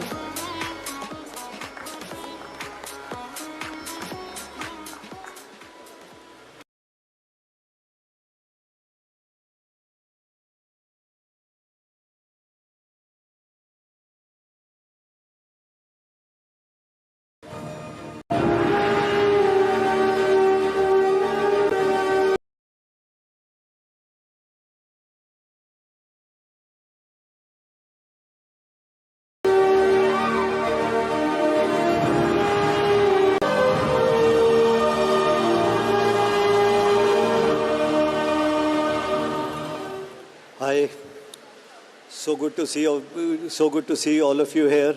Thank you on a Friday night. If you see a function and see so many people there, there must be something good in the function. Thank you. I am here. So, Zaggle is a digital SaaS B2B enterprise company. When we started the company, my first year GMV was roughly about 4 crores. And my dream was to just do 100 crores. And I was thinking if I can grow 25 times, that will be very, very big. And, it will be a great achievement. Today, when we process about 40,000 crores, it has come like about 10,000 times is how we have grown from the first year. So God has been really kind. Hyderabad has been even, kinder. And, what we found in Hyderabad was that stoic ability, to build. What Hyderabad gives you is slow, overnight cooked biryani. So you will find companies who are cooked over a long period of time, but when they really are ready to eat, they are one of the best companies. You saw Madhukar's company, you saw Aditya's company, you saw, Veen Pula's company, which is Watson. All of these companies today, which is being honored by, TIE. I must thank TIE for choosing all such companies which have been cooked over a long period of time. So my request to all the budding entrepreneurs out here is not to rush. Take your time, build the right thing. Don't care about what others say. do not believe in, scale fast or fail fast, but believe in the theory of resilience. The theory of Joseph Schumpeter, who said, creative destruction. You destruct everything what you have built to build something new. Similarly, believe in theory of, Hexian theory, which is about competitive advantage. Hyderabad, nobody is looking at you. So continue to build, and suddenly you will see that a lot of people start noticing you. Hyderabad has that advantage, but, I'm very, very unhappy that, we are slowly losing that advantage. Now companies are coming, funds are coming, a lot of events are happening, and what used to be a very quiet kind of a place is suddenly hustling, jostling, and when you get cousins from US, they say, oh, this is Paris, this is New York, they come to Satwa Knowledge Park and they believe that, this is, we have landed in, New York. So, which is good for Hyderabad, and which is good for all the entrepreneurs in Hyderabad, that we are getting at least some attention. But to be very candid, next 10 years should really transform Hyderabad into the top 5 cities of the world, not just, India. And that is what would really, really make the cut, because the kind of entrepreneurship we have here is just unimaginable. So I once again thanks Tai. Excellent work, advisory, phenomenal work. Murli, my old friend, both the Murlis, thank them. Rajesh, superb, work he has been doing at TAI, and really appreciate all of you for a stupendous function, and thank you very much for all the good work you have done. Bye. Thank you, Dr. Raj. Ladies and gentlemen, one more round of applause, please, and congratulations, sir. Up next, ladies and gentlemen, please put your hands together for Mr. Vikram Vupala, founder and CEO, Nephro Plus. I request Mr. Avishek, I beg your pardon. Mr. Vupala founded Nephro Plus in 2010 to deliver dialysis care at scale, and now operates 320 plus centers. Nephro Plus is currently preparing for an IPO and is an organization serving a social cause. Vikram was also a recipient of the TAI Global Entrepreneur Award 2022 for healthcare innovation. Come on, ladies and gentlemen, put your hands together as ma'am collects the award on behalf of Mr. Vikram Vupala.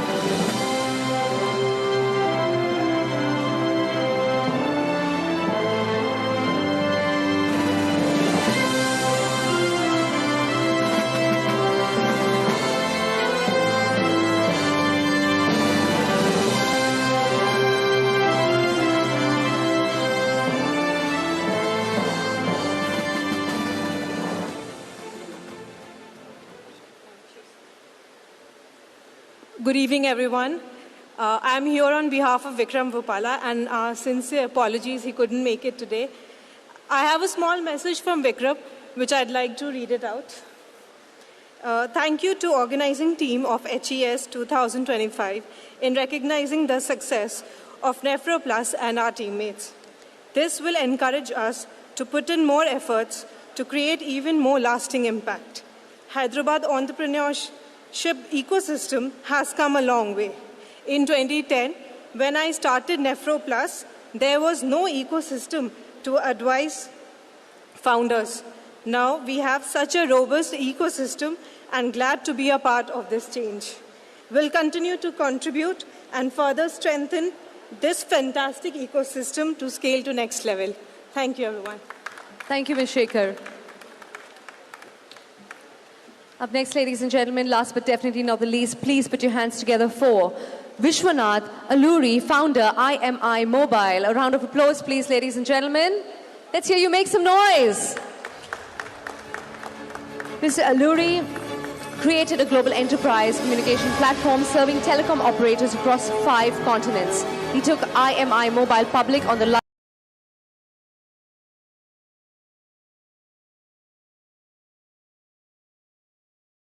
AIM exchange before is Secretary of the Krishnamurthy Foundation, India. Congratulations to you, sir.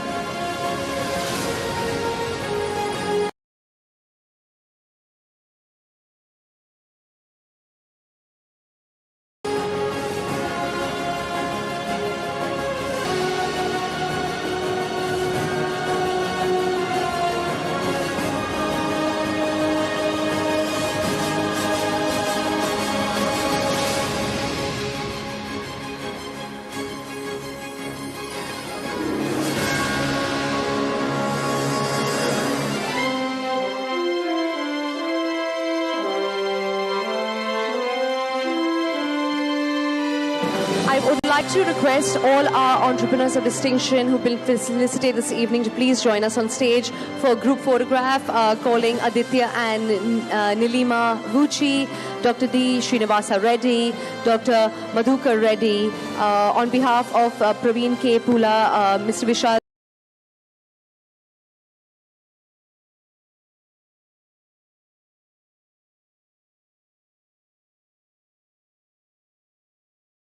Kurma, Dr. Raj P. Hyderabad Entrepreneurship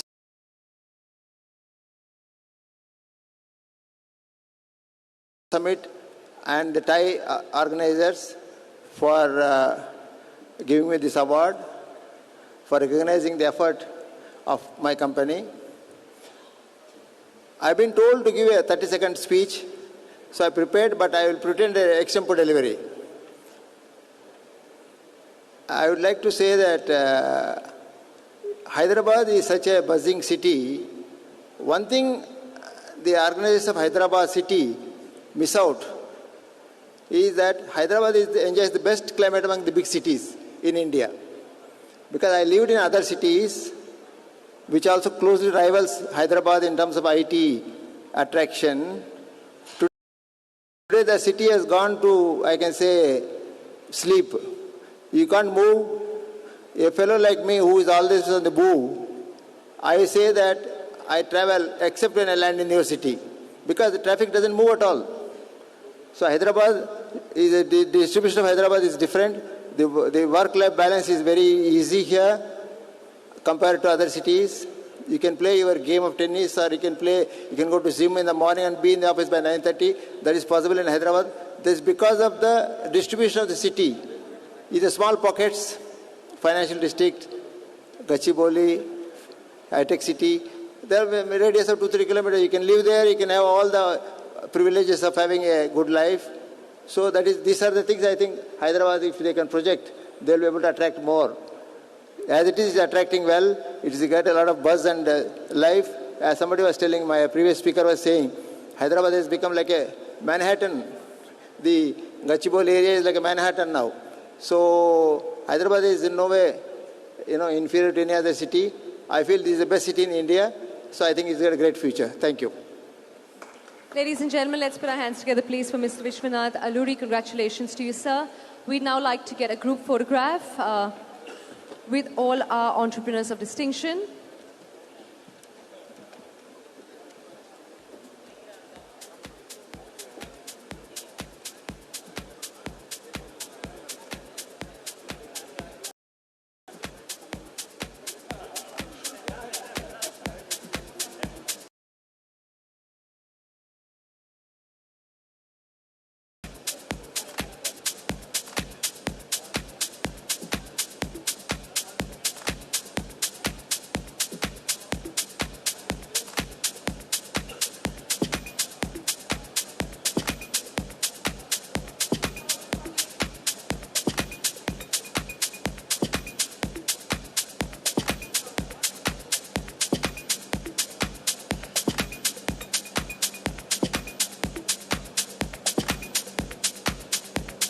Ladies and gentlemen, let's give them one more huge round. Some noise, ladies and gentlemen, come on. And a big thank you to the Thai leadership. I would like to request Mr. Rajesh Pagadala, President, Thai Hyderabad, to please stay back on stage.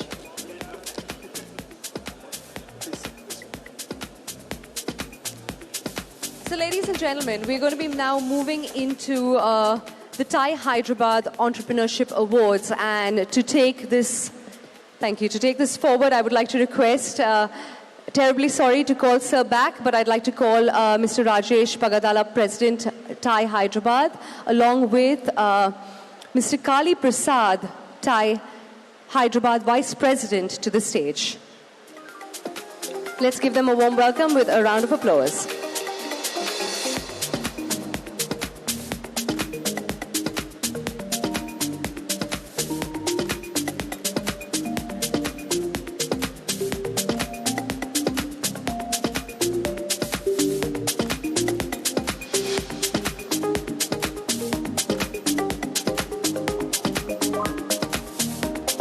Well, ladies and gentlemen, the time is here where we recognize the entrepreneurs who've made their mark with the TIE Hyderabad Entrepreneurship Awards 2025. Let's put our hands together as we welcome back to the stage our President, TIE Hyderabad, Mr. Rajesh Pagadala, and Mr. Kali Prasad, Vice President, TIE Hyderabad.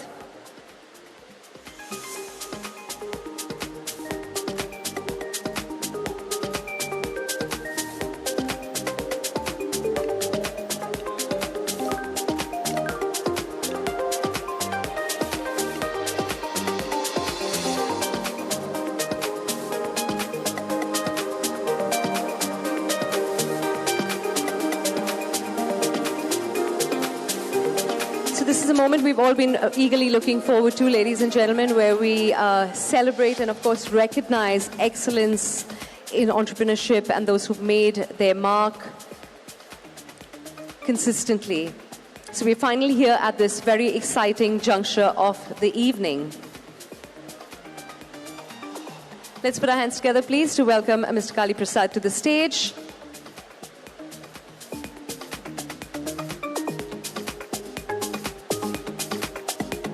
So thank you. Mr. Prasad, I'm going to request you, sir, if you could please say a few words to share with us the awards criteria and information about the jury members, etc.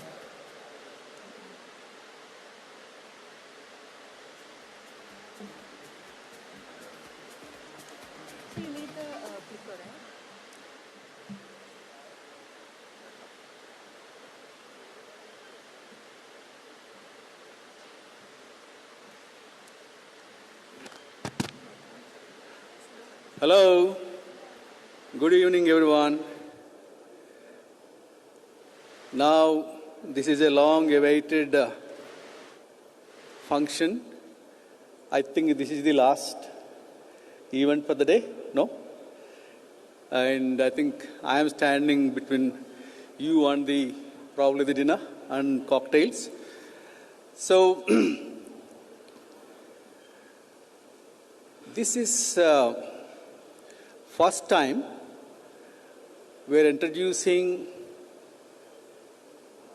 Hyderabad Entrepreneurship Awards. This is in the same pattern as the way TIE Global Awards are given. So I designed that the TIE Global Awards in 2020 and also ran those awards there in 2021 as well, wherein we recognized people like Bill Gates and all those personalities. So this, now what I think we are going to present to you is the best entrepreneurs that city has produced, and these are very prestigious awards. And of course, you all know, I think you have been seeing about the TIE, its global presence and its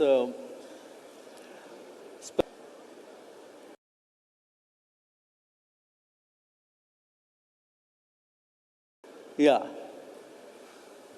So to do this, we constituted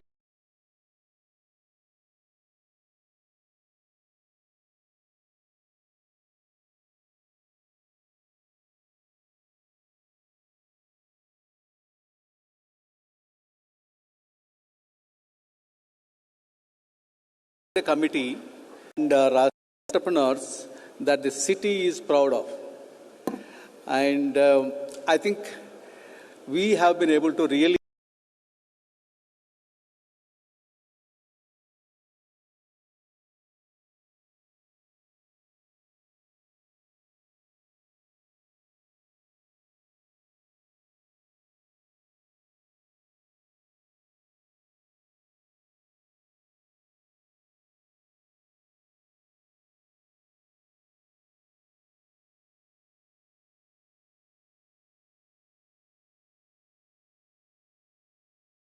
identify the Dr. Ramesh Baripuneni of India Partners, and Dr. Ajit Rangnekar of former ISB Dean and also the former Rich Director General.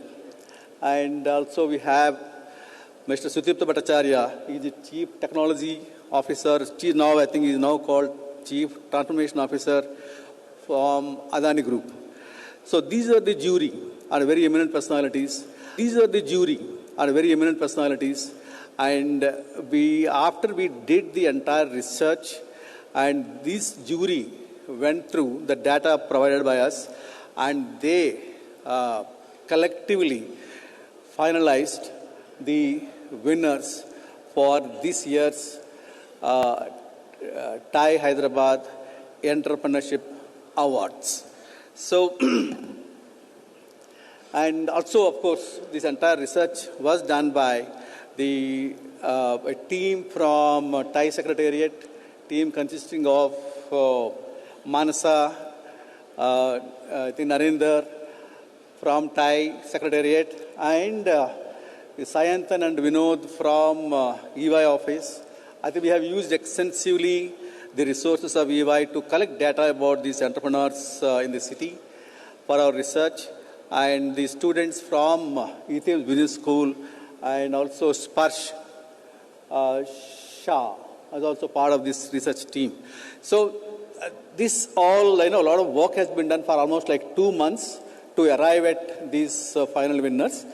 And today, and of course, there are 3 different categories of awards we have put this into. And one is the outstanding entrepreneurs. There are individual outstanding entrepreneurs who built top-class organizations. And second is the ecosystem players. All the ecosystem that consists of the entrepreneurial ecosystem in Hyderabad. And we have the category B ecosystem builder awards. And third category is the popular choice award, the TI 50. And from that also we have the awards, etc. there. So this is this overall structure. And in the outstanding entrepreneur individual category, we have entrepreneur of the year. Second one is social entrepreneur. And third is the unicorn of the year. And fourth is the woman entrepreneur of the year. So these are the 4 awards for the individual category. And in the ecosystem builder awards, we have best angel network, best venture capital firm, and best incubator accelerator, and best incubator accelerator in academic category, and also best corporate supporting entrepreneurship within the organization. So these are the 5 categories. And then the popular choice awards also are there, and which is again coming part of the voting system that we have done, and then we have selected that. So these are the various categories. Before I hand over the mic to the MC, I just wanted to say, I firmly believe that the entire world, the nature, is created by the existence of the God, and whatever you may believe. But the world that we live, the world that we experience on a day-to-day basis, is built by the entrepreneurs. So entrepreneurs, but for entrepreneurs, these kind of structures, builds what we do, what we wear, and what we eat. Everything is all created and built and by the entrepreneurs. So from my perspective, entrepreneurs are like demigods. They're only next to the gods. They're creators. So we are celebrating their extraordinary efforts to create the wealth for society, to create all the facility that what we live in for the society. So with that, I'm very happy to spend time in recognizing these entrepreneurs and then awarding them. And thank you very much for the opportunity. Yeah, please.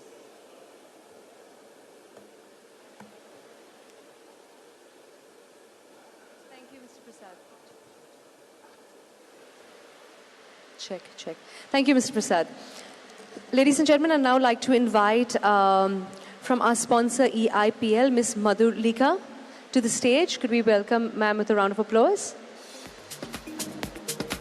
Come on, ladies and gentlemen. This is an award ceremony. It's a celebration. Put your hands together and make some noise.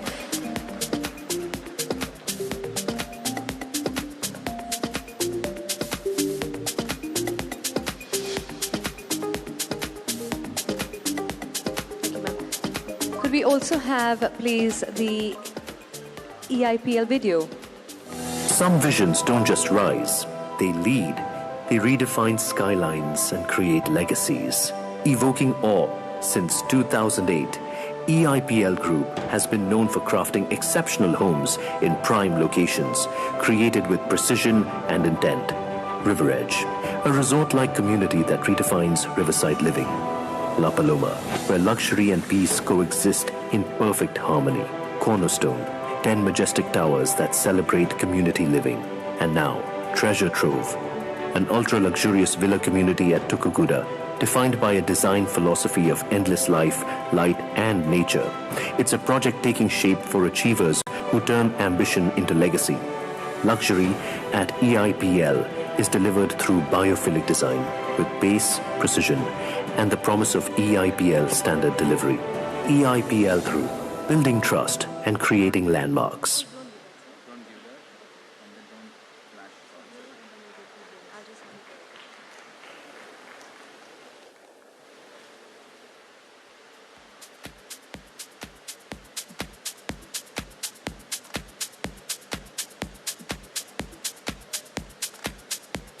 So ladies and gentlemen, let's start off with our first award of the evening. Our first award is Best Incubator Accelerator Academia.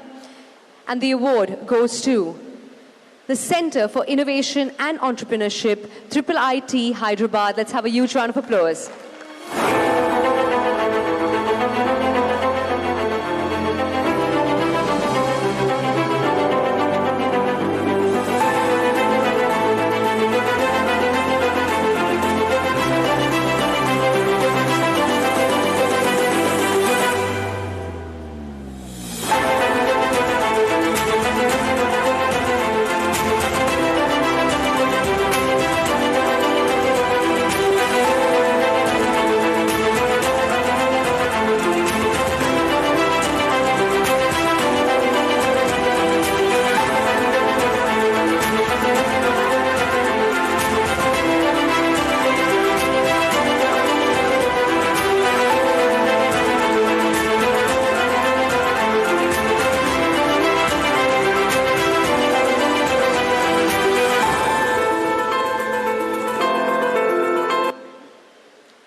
Congratulations to Mr. Ramesh Loganathan, COO. But before we go further and present sir with the award, I'd like to request Mr. Kali Prasad to invite the jury to the stage. Hello, no, we would like to invite Dr. Ajit Rangnekar and also Dr. Ramesh Bhairapaneni to come on the stage, please. And also the committee members Raj Samala and Murali Kakarla and Jayesh Sangvi. Jayesh Sangvi also please come onto the stage.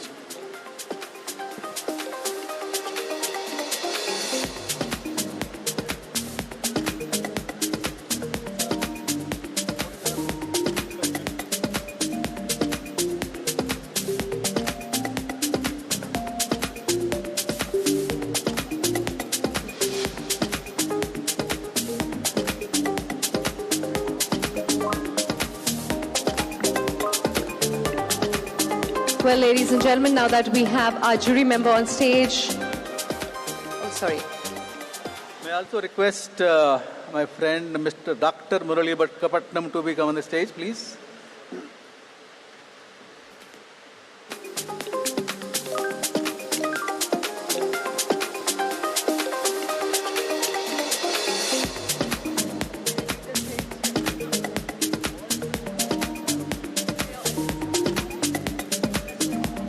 So, ladies and gentlemen, now we have our dignitaries on stage. Let's put our hands together one more.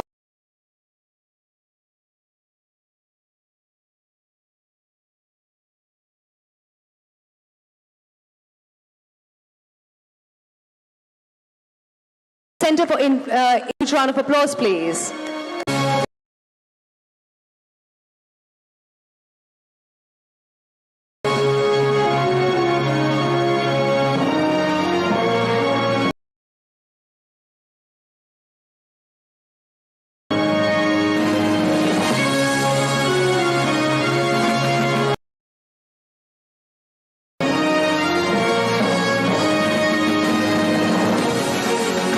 One more huge round of applause, ladies and gentlemen. Congratulations, Mr. Ramesh Loganathan.